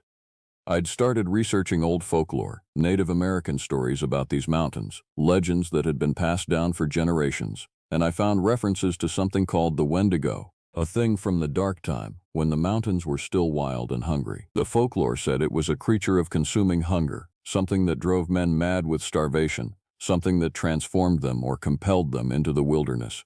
It was a thing of winter, of isolation, of forests pushing in on human civilization. It was real, I became certain of that. And it was in the Smokies. After the Henderson family was found, I took 2 weeks off. I needed to step back, needed to think about whether I could continue doing this job knowing what I knew. I spent time in my apartment, reading everything I could find about Wendigo legends, cross-referencing them with the evidence I'd collected. What I learned terrified me. The Wendigo wasn't just a predator. According to the stories, it was a creation of hunger itself, a force that grew stronger as desperation and starvation increased. It was something that existed at the boundaries, in the places between civilization and wilderness, in the minds of the desperate and the starving. And it could transform a human into something else, if that hunger became absolute. The Henderson family hadn't been random victims. The theory I developed, based on everything I'd read and everything I'd witnessed, was that they'd been called. The parents, gradually overwhelmed by a compulsion they couldn't resist, had led their family deeper and deeper into the wilderness. The Wendigo didn't hunt in the traditional sense. It whispered, it beckoned, it filled people with a hunger they couldn't explain until they were too far gone to turn back. I returned to work after my time off, and I tried to maintain a normal routine, but I was changed. I watched the forest differently now. I understood that the Smokies held something ancient within them, something that predated human occupation, something that existed in the cold months and the hidden places. Then, in late December, I heard it again. That sound I'd heard from my apartment in October, that warped scream that wasn't quite human. But this time it was different. It wasn't frightening, it was almost musical, almost beckoning. And for just a moment, standing in my living room at 3 in the morning, I understood what the hunger was. I felt it, pulling at me, calling me to the cold mountains, to the deep forest, to the places where the old things still ruled. I forced myself to turn away from the window. I took a pill to help me sleep, and I didn't go back to the mountains for a week. When I returned to duty in the new year, something had shifted again. The unnatural silence was gone. Birds sang. The forest felt normal. The Wendigo had retreated into the deep winter, and I understood that it would emerge again when the hunger came, when the cold deepened and isolation became absolute. I still work as a ranger in the Great Smoky Mountains. I still patrol the trails, still help visitors find their way, still try to maintain some kind of human presence in that wild place. But I do it with the knowledge that I am not entirely welcome there. The mountains tolerate human presence, but they belong to something else, something old, something that hungers. And on cold nights, when the fog rolls in and the wind carries strange sounds, I stay in the ranger station. I lock the doors, I keep lights on, and I think about the Hendersons, about what they must have experienced as that hunger filled them, as the compulsion pulled them deeper and deeper into the wilderness, until there was nothing left of them but scattered remains in a clearing where the Wendigo had fed. This is what I know. This is what I've witnessed. And this is my warning to anyone who ventures into these mountains. The Smokies are beautiful, but they are not tame. They are not ours. And in the deep places, in the old-growth forest where sunlight barely reaches, something still hunts. Something that doesn't kill quickly. Something that calls to the deepest, darkest hunger in the human soul. The Wendigo is real, and it is still hungry. The trail continues in the mountains every day, and somewhere in those misty valleys, something is watching the paths, waiting for the next person who will answer its call. I've seen it, I've heard it, and I know that the true horror isn't the creature itself. It's understanding that part of you, in your most desperate moments, might actually want to answer.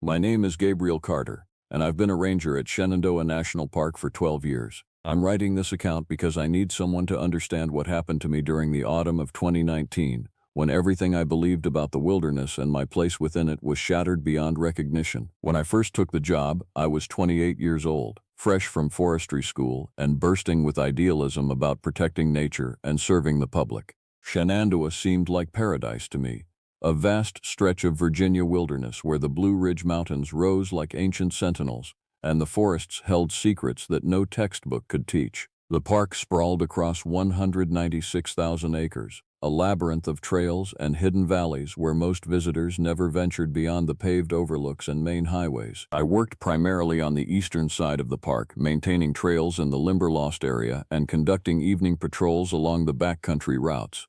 The work was honest and solitary. I spent my days clearing fallen timber, marking trails, and checking on the various structures scattered throughout the wilderness.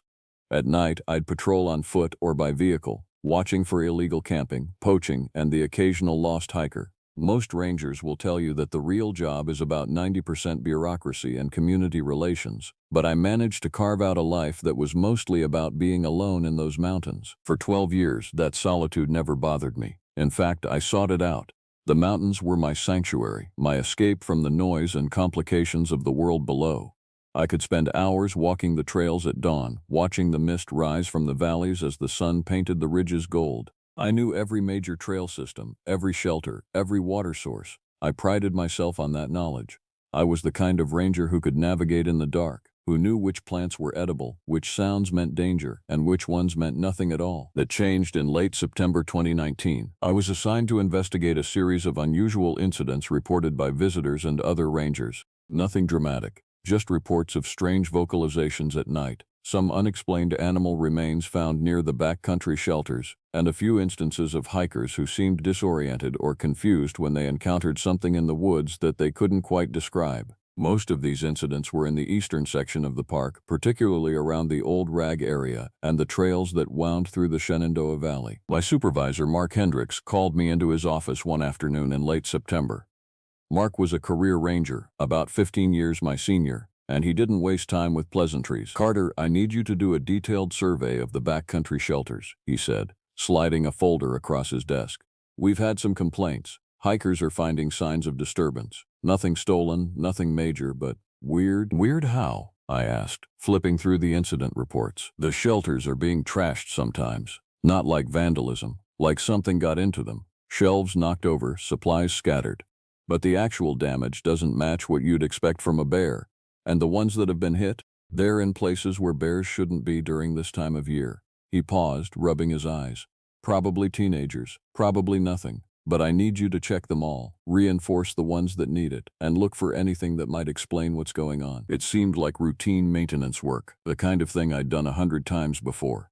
I packed my truck with tools and supplies, grabbed my gear, and spent the next 2 weeks visiting every backcountry shelter in my assigned region.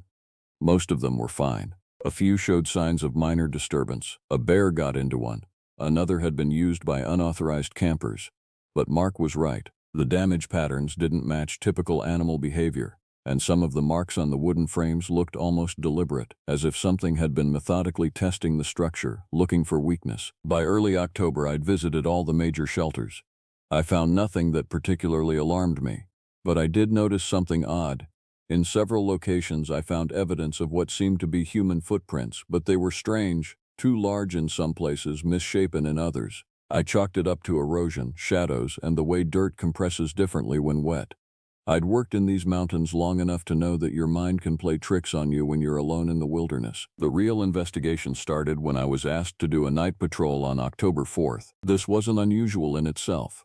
Night patrols were a regular part of my rotation, meant to catch illegal campers, poachers, and hikers who had gotten lost or injured. We didn't do them often in the backcountry. Most night work was along the main park road, but when we did, it was always after an incident or a specific concern. Mark had asked me to check the shelters once more under the cover of darkness. He wanted to know if whatever was visiting them came at night. I was supposed to park my truck at the Limberlost trailhead and do a series of loops through the backcountry, stopping at 3 specific shelters: Humpback Rocks, McAlpine Spring, and Black Rock Summit. It was a lot of ground to cover in one night, but I was confident I could do it. I left the ranger station at sunset, right around 6 in the evening. October in Virginia is beautiful. The leaves were just beginning to turn, and there was a chill in the air that promised the first real frost was coming. The sky was clear, and the moon was nearly full. Perfect conditions for night navigation. I parked at Limberlost and began my walk, a flashlight in one hand and a radio in the other. The forest at night sounds completely different than it does during the day. The crickets were loud, almost deafening. Branches moved in the breeze with a sound like whispers. Every few minutes I'd hear what sounded like large animals moving through the brush to my left or right, but when I'd stop and listen carefully, the sound would fade. I reached Humpback Rock's shelter around 8 o'clock. The shelter is a basic A-frame structure, maybe 8 feet wide and 12 feet deep, made of wooden logs and a shake roof. It's been there for decades, weathered by countless seasons. When I swept my flashlight inside, everything looked normal. No signs of disturbance, just the usual benches, the fire pit outside, and the smell of old wood and damp earth. I checked the shelter carefully, writing down observations in my notebook, and then moved on toward McAlpine Spring.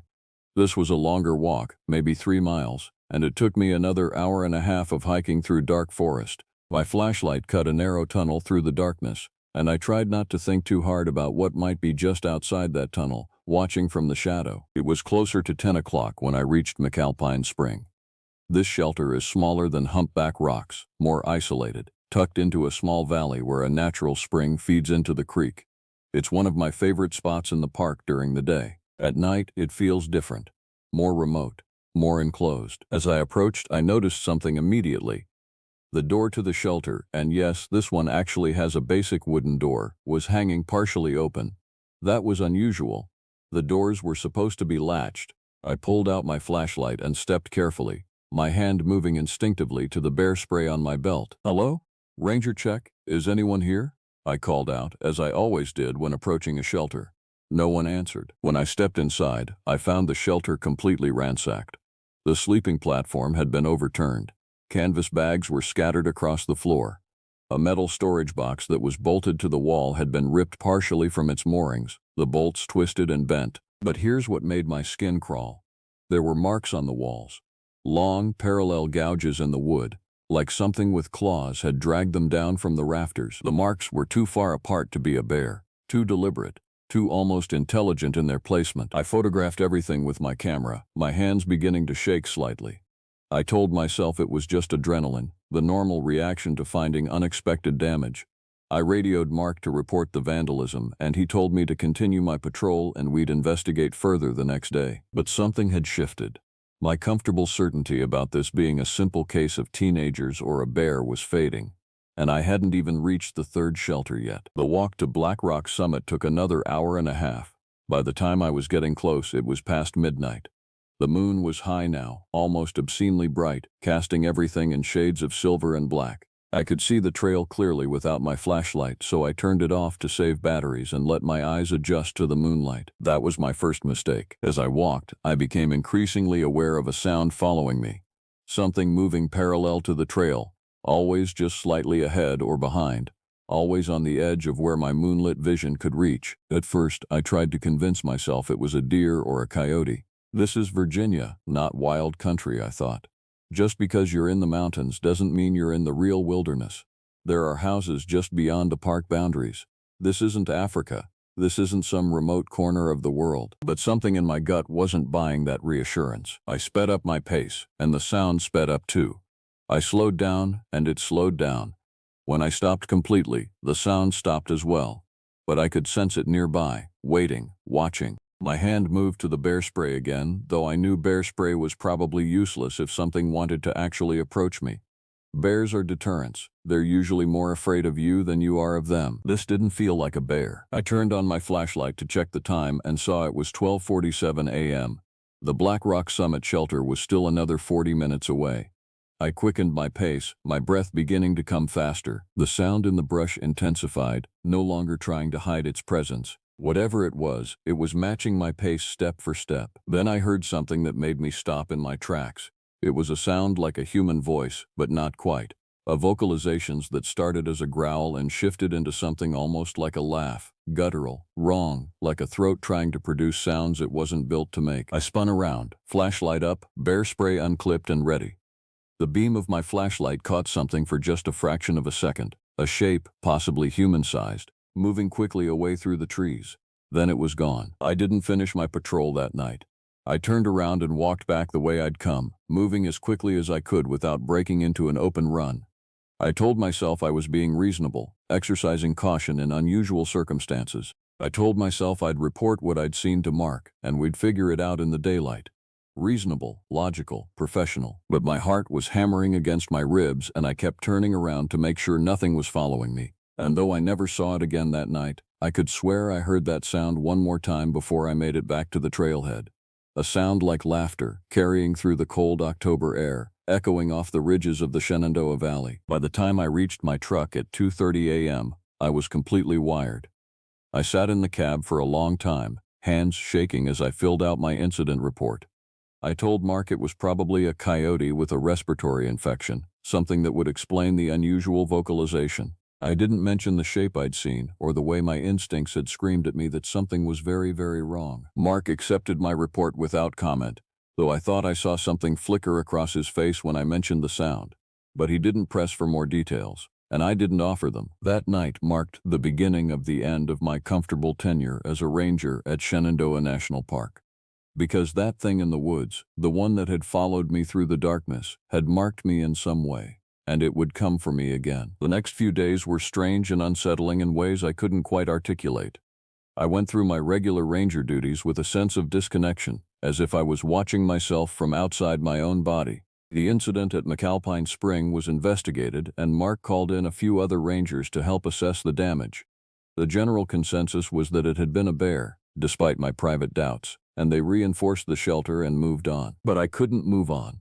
Something had changed in me that night on the trail. I found myself researching things that a year earlier I would have dismissed as folklore and superstition. In the ranger station office, when no one was looking, I'd pull up websites on my computer about unexplained phenomena in national parks. I'd read accounts from other rangers and visitors about strange vocalizations, about things that didn't quite match known animal behavior, about a creeping sense of being watched in certain areas of the wilderness. Most of it was probably nonsense. Internet conspiracy theories from people with too much time on their hands. But some of the accounts were written by credible people. Other rangers, experienced backcountry hikers, people who clearly knew the difference between a normal animal encounter and something anomalous. I also noticed something else. I wasn't the only one who'd had a strange encounter in the park recently. In the week after my night patrol, 3 separate hiking parties reported similar experiences. One group said they'd heard vocalizations that sounded almost human. Another hiker said he'd seen something at dusk that was walking on 2 legs but not quite right, you know. A couple had reported that they felt like they were being followed for 2 miles of trail, though they never saw what was following them. These reports were logged and filed in the way that all the minor, unexplainable incidents in a national park get filed, added to the collection of the strange and the anomalous that parks accumulate over decades. Most of the other rangers didn't seem particularly concerned. This was Shenandoah, not some remote wilderness area. The closest town was just down the road, but Mark called me into his office again, and this time his manner was different. More serious, almost cautious. "Carter, I want you to keep a detailed log of all unusual activity in your sector," he said. "Nothing official yet, just for us. Times, locations, descriptions. If you see anything else like what happened on your night patrol, I want to know about it immediately." "Mark, what's going on?" I asked. "Is this about the shelter damage?" He was quiet for a long moment, his fingers drumming on his desk. "In my 20 years working for the Park Service, I've learned to trust the instincts of my rangers. You're a good ranger, Gabriel. One of the best. And something in your report of that night told me you saw something that scared you. More than a bear would scare you." I didn't answer immediately. I was trying to decide how much to admit. "There are things in these mountains that don't make it into the official reports," Mark continued quietly. "Things that previous rangers have mentioned to me, that I've mentioned to my predecessor. Things that don't fit neatly into the wildlife management framework. I'm not saying I believe in all of it, but I'm not dismissing it either. And if you're seeing something unusual, I want to know." That was the first time anyone had confirmed what I was beginning to suspect, that the park administration was aware of something anomalous happening in these mountains, that this wasn't just my overactive imagination or the result of too many nights alone in the wilderness. "What kind of things?" I asked carefully. Mark stood up and walked to the window of his office, looking out over the valley toward the distant ridges. "Stories, accounts, Some from rangers, some from long-term hikers who know this park better than most. Descriptions of something that doesn't fit standard wildlife behavior. Something that seems to be intelligent or at least highly adaptive. Something that appears and disappears, that may be the same creature or maybe multiple creatures. We don't know enough to even properly characterize it. What do people call it? I asked. He turned back to me, and his face was tired. The most common name, among those who talk about it, is the Watcher. Because what it seems to do, more than anything else, is watch. That word sent a chill down my spine. The Watcher. It fit somehow. It perfectly matched the sensation I'd had that night. Not of being stalked exactly, but of being observed by something intelligent and intentional. Over the next 2 weeks, I kept detailed logs, and a pattern began to emerge. The incidents were increasing in frequency. We had reports of unusual activity almost every night. A hiker reported that he'd been followed back to his campsite by something that walked on 2 legs and made sounds like someone trying to speak backwards. A camper woke in the middle of the night to find something moving around the perimeter of his tent. Something that he described as definitely not human-shaped despite walking upright. A group of visitors reported that they'd seen a figure watching them from the forest edge. A figure that disappeared when they tried to get closer to it. And each time, the reported location was slightly different. Each time, it seemed to be testing our perimeter, probing our weak spots, learning about the places where humans gathered. The pattern wasn't random, it was systematic. Most of the other rangers dismissed these reports. They attributed them to misidentified wildlife, to the power of suggestion, to the way that fear can color perception in the dark. But Mark kept quiet, and I kept logging the reports, and we both seemed to understand something that we couldn't quite articulate. Something intelligent was moving through our park, and it was becoming bolder. On October 19th, I had an encounter that changed everything. I was doing a routine day patrol, walking the Limberlost Trail, checking for erosion and trail damage. It was a clear afternoon, maybe 3 in the afternoon, the sun bright and high above the valley. About as safe and normal a situation as I could imagine. There were other hikers on the trail, a family with 2 children, a couple with hiking poles, a few solo walkers. It was a busy day at a popular spot. I was walking alone, about a mile ahead of the main group, when I stepped off the main trail to check on a side path that had been showing signs of overuse. The path descended about 200 yards into a small ravine where a seasonal stream ran. It was technically off-limits to visitors, too steep and unstable, but people always ignored the barriers. I was so focused on the erosion that I almost didn't notice the smell. But after a moment it hit me, a reek of carrion and something else, something musky and wrong. It was strong enough to make me gag. I followed the smell about 20 yards off the path and found the source, a dead deer, partially covered with branches and leaf litter. It had been there for days, maybe a week. The carcass was in an advanced state of decomposition, the smell thick and cloying in the still air. But what caught my attention wasn't the dead deer itself. It was the way it had been killed. The throat had been torn open. That wasn't unusual for a predator kill. But the wounds didn't match a bear or a mountain lion. The pattern was wrong. The damage was more systematic, more deliberate. And there were marks on the legs and body that looked almost like claw marks. Except they were in the wrong places, arranged in patterns that seemed too intelligent, as if something had been deliberately mutilating the corpse rather than just feeding. I stood there for a long time, staring at the remains. My mind was racing through possibilities. None of them made sense. A bear would feed and move on. A predator wouldn't arrange a corpse like this. No animal I knew about would kill in this particular way. That's when I heard the sound. It came from somewhere upslope, beyond the line of trees I could see through. A sound like something moving through the brush, something large, getting closer. The sound of its movement was careful, deliberate, like it was trying not to make noise but didn't quite understand how to do it perfectly. Every instinct I had screamed at me to run.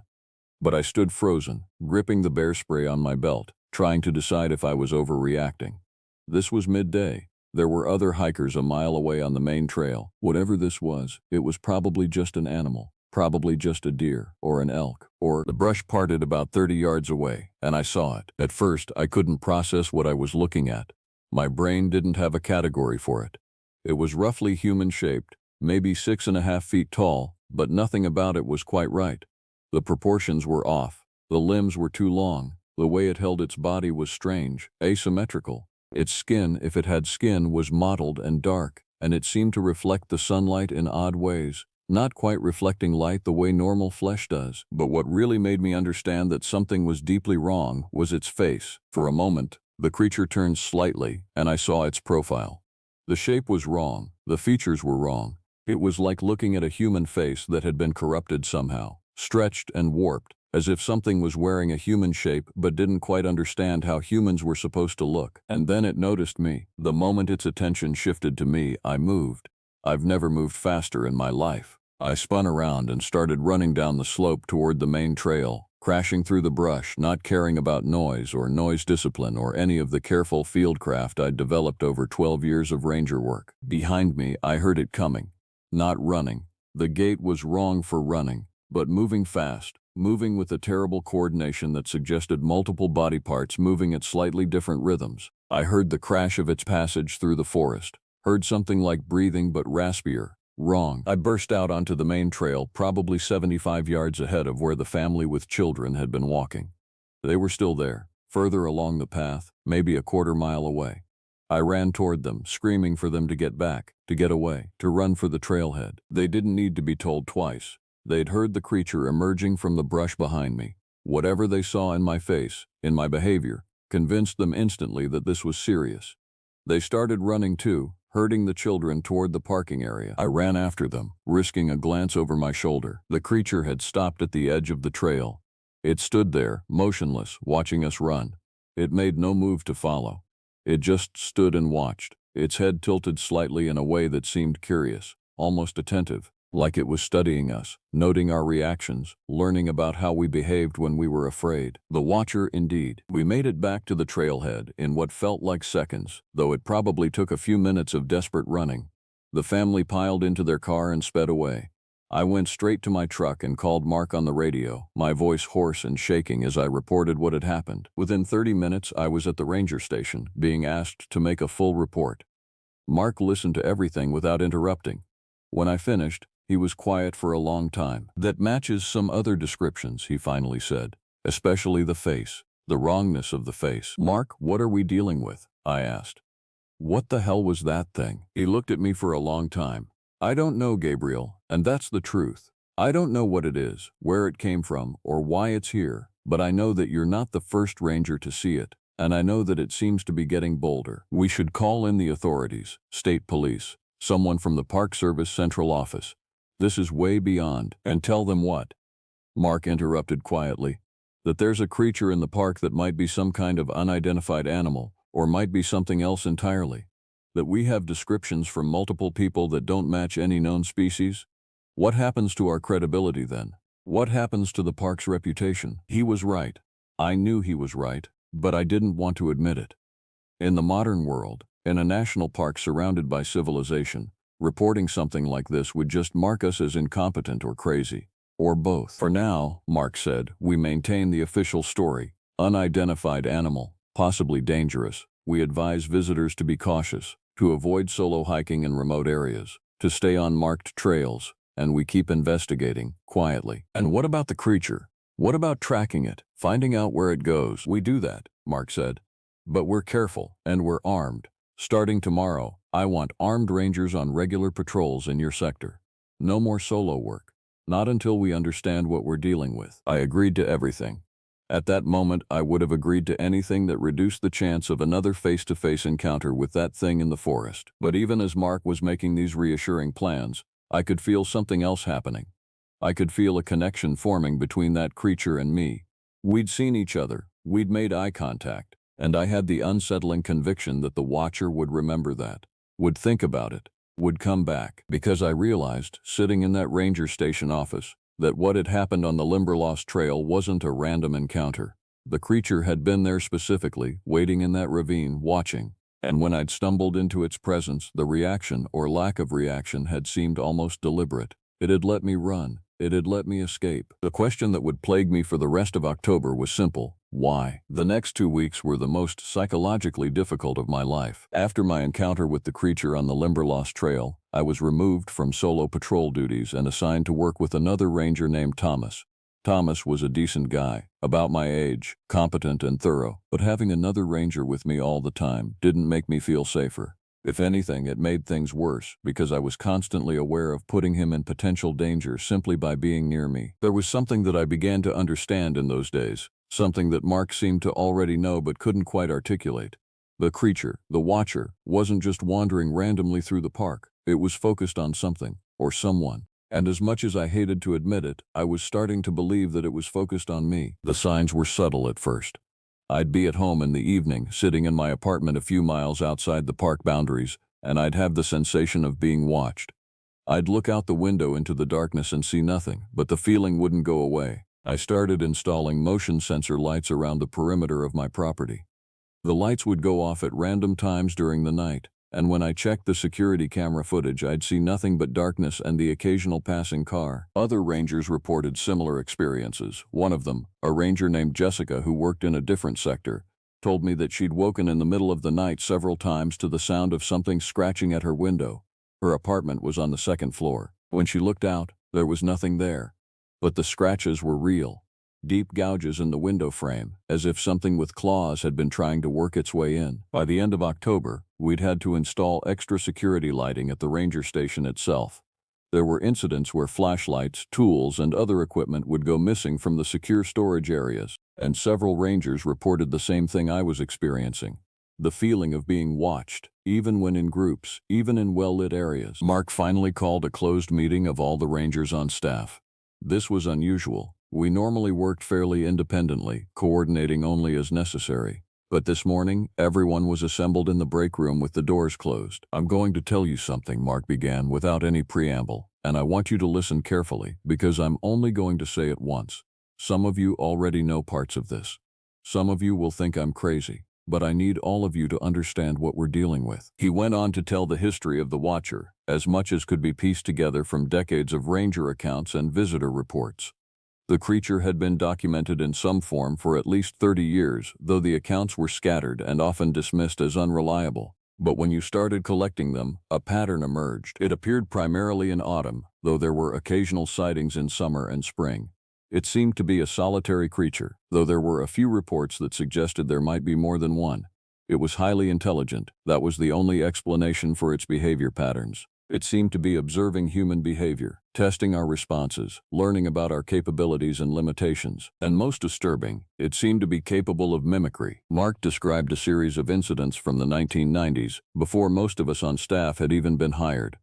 There had been a missing hiker, an experienced backpacker who'd gone into the park alone and never come out. Search and rescue had found signs of her camp, her supplies, everything in order. But the hiker herself had vanished. 3 days after her disappearance, another hiker reported encountering a woman on the trail who matched the description of the missing hiker. The woman had been alone, walking in the direction that would take her out of the park, and when the other hiker asked if she needed help, the woman had seemed confused, almost disoriented.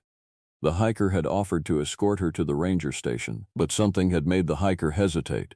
The way the woman moved, the way her expressions shifted, the subtle wrongness of her mannerisms. Instinct had made the other hiker refuse, to say she'd be fine, to politely excuse herself and head back toward where there were other people. The woman, or the thing wearing the woman's shape, had disappeared into the forest. The original missing hiker was never found. "What you're describing," one of the rangers said slowly, "sounds like something from folklore, something from indigenous stories, something from Navajo tradition." "Yes," Mark said quietly. "I've done research. The descriptions, the behavior patterns, they match the accounts in traditional stories about creatures called Yinaldlushi, skinwalkers, creatures that can take human form, that are highly intelligent, that hunt at night, that seem to be interested in human beings in ways that most animals aren't." The word hung in the air like a curse. "Skinwalkers," I said slowly. "You're telling us there's a skinwalker in Shenandoah National Park?" "I'm telling you," Mark said, "that the most accurate framework we have for understanding what's happening in this park comes from Navajo oral tradition. Whether that creature is actually a skinwalker in the literal sense, I don't know.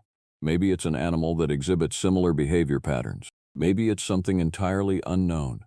But the traditional accounts seem to match what we're seeing better than any modern explanation." He paused and looked around the room. "And I'm telling you that in all the accounts, historical and recent, the creature seems to form attachments to specific humans. It observes them, it watches them, it seems to be deciding something about them. And so far we haven't been able to determine what it wants or what happens next. The implication was obvious to everyone in the room. The creature had attached itself to me. Over the next 3 days I did my own research. I called in sick to work and spent hours online, reading through translated Navajo stories, academic papers about cryptids, folklore databases. What I found was disturbing and oddly consistent. In the traditional accounts, skinwalkers were human shamans who had become twisted, corrupted, who used dark magic to assume animal forms. But there was more to it than simple transformation. The accounts suggested that skinwalkers had intelligence, agency, intention. They hunted, yes, but it seemed almost purposeful, almost ritualistic. And they could mimic human voices and forms to achieve their ends. The most chilling accounts were the ones that described how a skinwalker might mark someone, watch them, learn them, understand them, before finally taking some action. The accounts varied, but the underlying pattern was consistent. Being marked by a skinwalker was a serious thing. It meant the creature was interested in you for reasons you might not understand. And in all the accounts, the marked person's life changed. Sometimes drastically, sometimes fatally. By the time I returned to work, I'd made a decision. If I was being marked, if this creature had fixed its attention on me, then I was going to find out why. And I was going to prepare myself for whatever came next. I requested, and was granted, time off after my current rotation. I told Mark the first was having stress issues, which wasn't even a lie. He seemed relieved that I was stepping back. Fewer rangers put in harm's way, at least temporarily. But before I went on leave, I did one more thing. I went back to that ravine where I'd found the dead deer. It was November 1st, and the mountain weather was turning cold. The first snow had fallen in the higher elevations. I took a well-armed trip, going in during daylight, bringing more gear than I should have needed. I hiked back to that location, back to where I'd encountered the creature. The deer carcass was mostly decomposed now, just scattered bones and hide. But there was something else. There was a pattern around it, something that I recognized immediately as intentional. The bones had been arranged in a circle, not randomly scattered, not just the way a predator would leave them, but arranged with what seemed like deliberate care and purpose. And inside the circle, there were marks on the earth. Marks that could have been made by claws, or by fingers, or by something else entirely. The marks formed something like symbols, repeating patterns that seemed almost like writing, almost like language. I photographed everything and then sat down on a nearby rock, trying to process what I was looking at. This wasn't the behavior of an animal, not even an intelligent animal. This was something else, something that had its own purposes, its own ways of communicating. Something that was deliberately leaving messages, or markers, or warnings. As I sat there, I became aware of a presence. Not immediately threatening, not physically present, but there nonetheless. I turned, slowly, scanning the forest around me. Nothing. Just trees and rocks and the fading light of late afternoon. But in that moment, I understood something. The creature wasn't here to kill me. Not yet, maybe not ever. It was here to watch me, yes, but for a reason beyond simple predation. It was conducting some kind of study, some kind of assessment, and I was being given a choice, though I didn't yet understand what I was choosing between. "I know you're here," I said aloud, feeling foolish even as I did it. "I know you've been watching me. I want to understand why." The forest was silent, but I felt the attention shift slightly, felt the weight of that intelligence focusing more intently on me. "I'm going to leave the park for a while," I continued. "I'm going to take time to understand what's happening.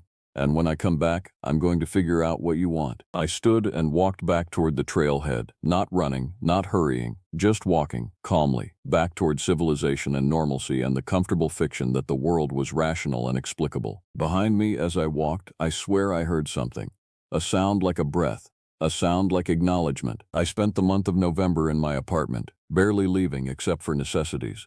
Officially, I was on stress leave.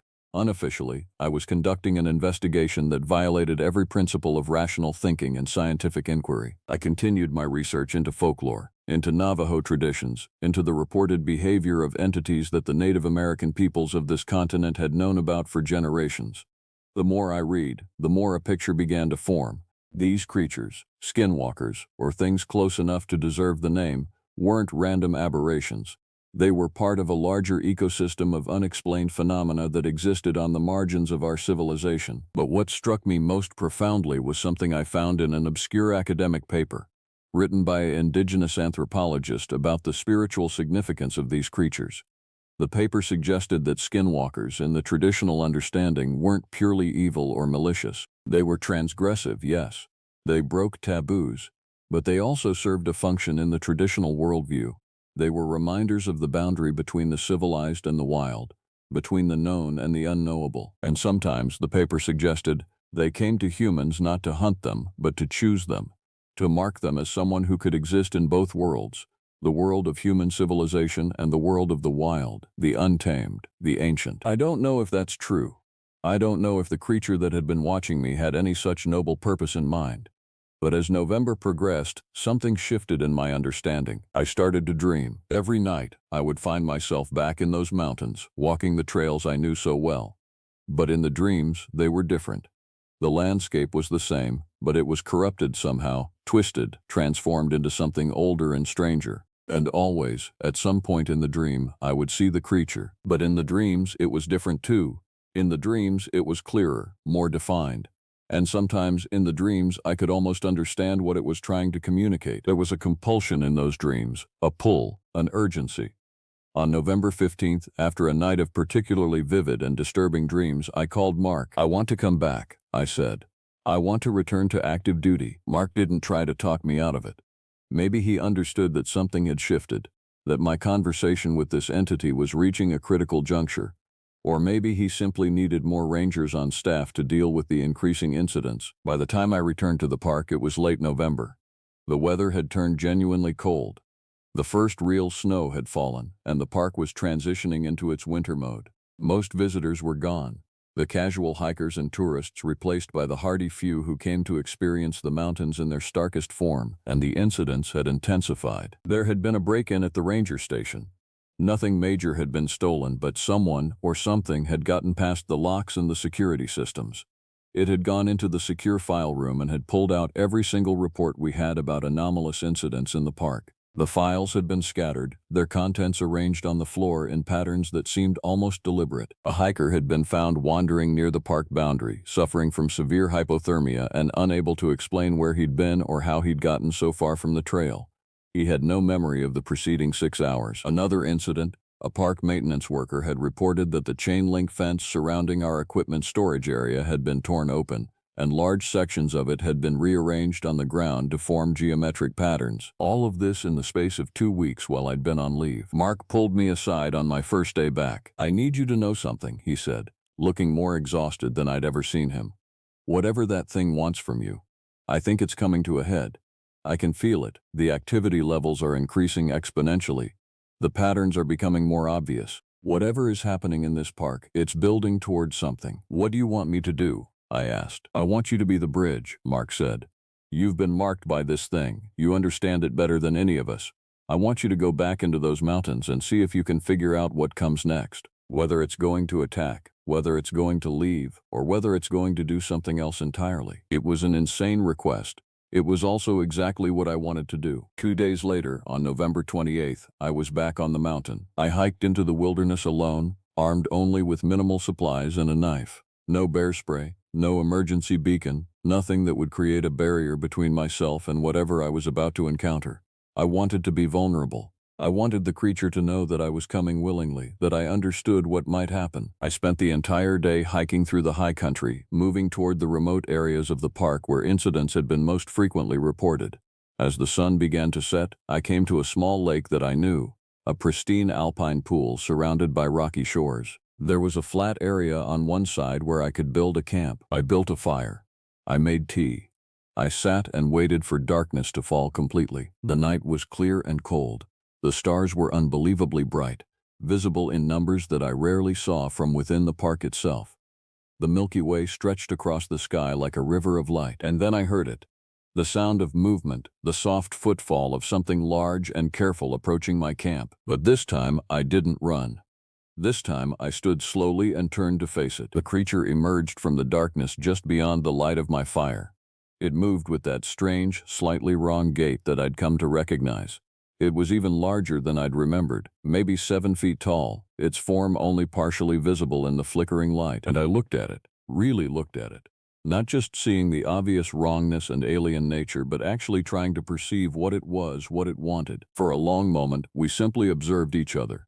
And then, a realization hit me with the force of physical impact. The face I was seeing, the wrong, corrupted, twisted features, wasn't the creature's actual appearance. It was a mask, a wearing of human shape that was intentionally imperfect because it knew I wouldn't believe in perfection. The creature was showing me what it was capable of, transforming into something that moved through our world but wasn't of it. When the realization hit me, the creature tilted its head, and I swear that it nodded, as if confirming my understanding. And then it did something that no animal should be capable of doing. It opened its mouth and attempted to produce human speech. The sounds were horrible and wrong, like a throat trying to form words it had been designed but never trained to produce. But underneath the distortion, I could make out individual phonemes, words struggling toward meaning. "What are you?" the creature said, its voice like wind through a broken instrument. "What makes you different?" I took a deep breath and answered the only way I knew how, with honesty. "I don't know," I said. "I'm just a man, a ranger, someone who cares about these mountains." The creature was silent for a long time. Then, "These mountains are old, older than your people, older than the words your people use. Something ancient wakes here, something that should not wake." "What do you want?" I asked. "To understand," the creature said. "To choose. Will you help? Will you stand between the waking and the sleeping?" And in that moment I understood. This creature, this skinwalker, wasn't here because it was inherently evil. It was here because something else was coming. Something older, something darker, something that lived in the deep places of these mountains and was beginning to wake. And the creature needed a human ally. It needed someone who could navigate both worlds. "I will," I heard myself say. "I'll help." The creature made a sound that might have been satisfaction, or might have been something else entirely. And then it turned and walked back into the darkness. I never saw it clearly again after that night. But its presence never fully left, either. By December, the incidents had mostly stopped. The feeling of being watched faded, replaced by something else, a subtle awareness, a connection that couldn't be broken by distance or time. I returned to my regular ranger duties. I filed reports. I maintained the fiction of normalcy. But I knew the truth now. Something ancient was stirring beneath these mountains, and I had made a commitment to something that most people would call impossible, inexplicable, or insane. In the spring of 2020, I left the Park Service. I told my supervisor I needed to start a new chapter of my life, that I wanted to pursue different opportunities. I didn't explain the real reason.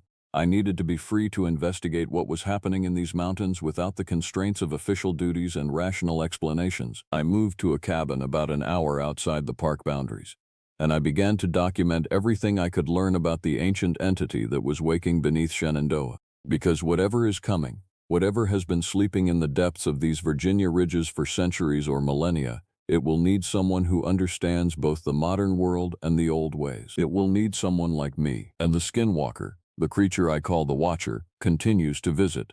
Not to hunt, not to harm, but to teach, to guide, to prepare me for whatever comes next. This is what I've learned in the time since that night in November. The world is far stranger and far older than we allow ourselves to believe. And sometimes, the monsters in our nightmares aren't evil. Sometimes they're simply caught between worlds, just like the rest of us, trying to prevent something far worse from breaking through. My name is Gabriel Carter. I was a ranger at Shenandoah National Park for 12 years, and this is my testimony about the thing I saw in the mountains and the choice I made that changed everything. The mountains are watching now, and so am I.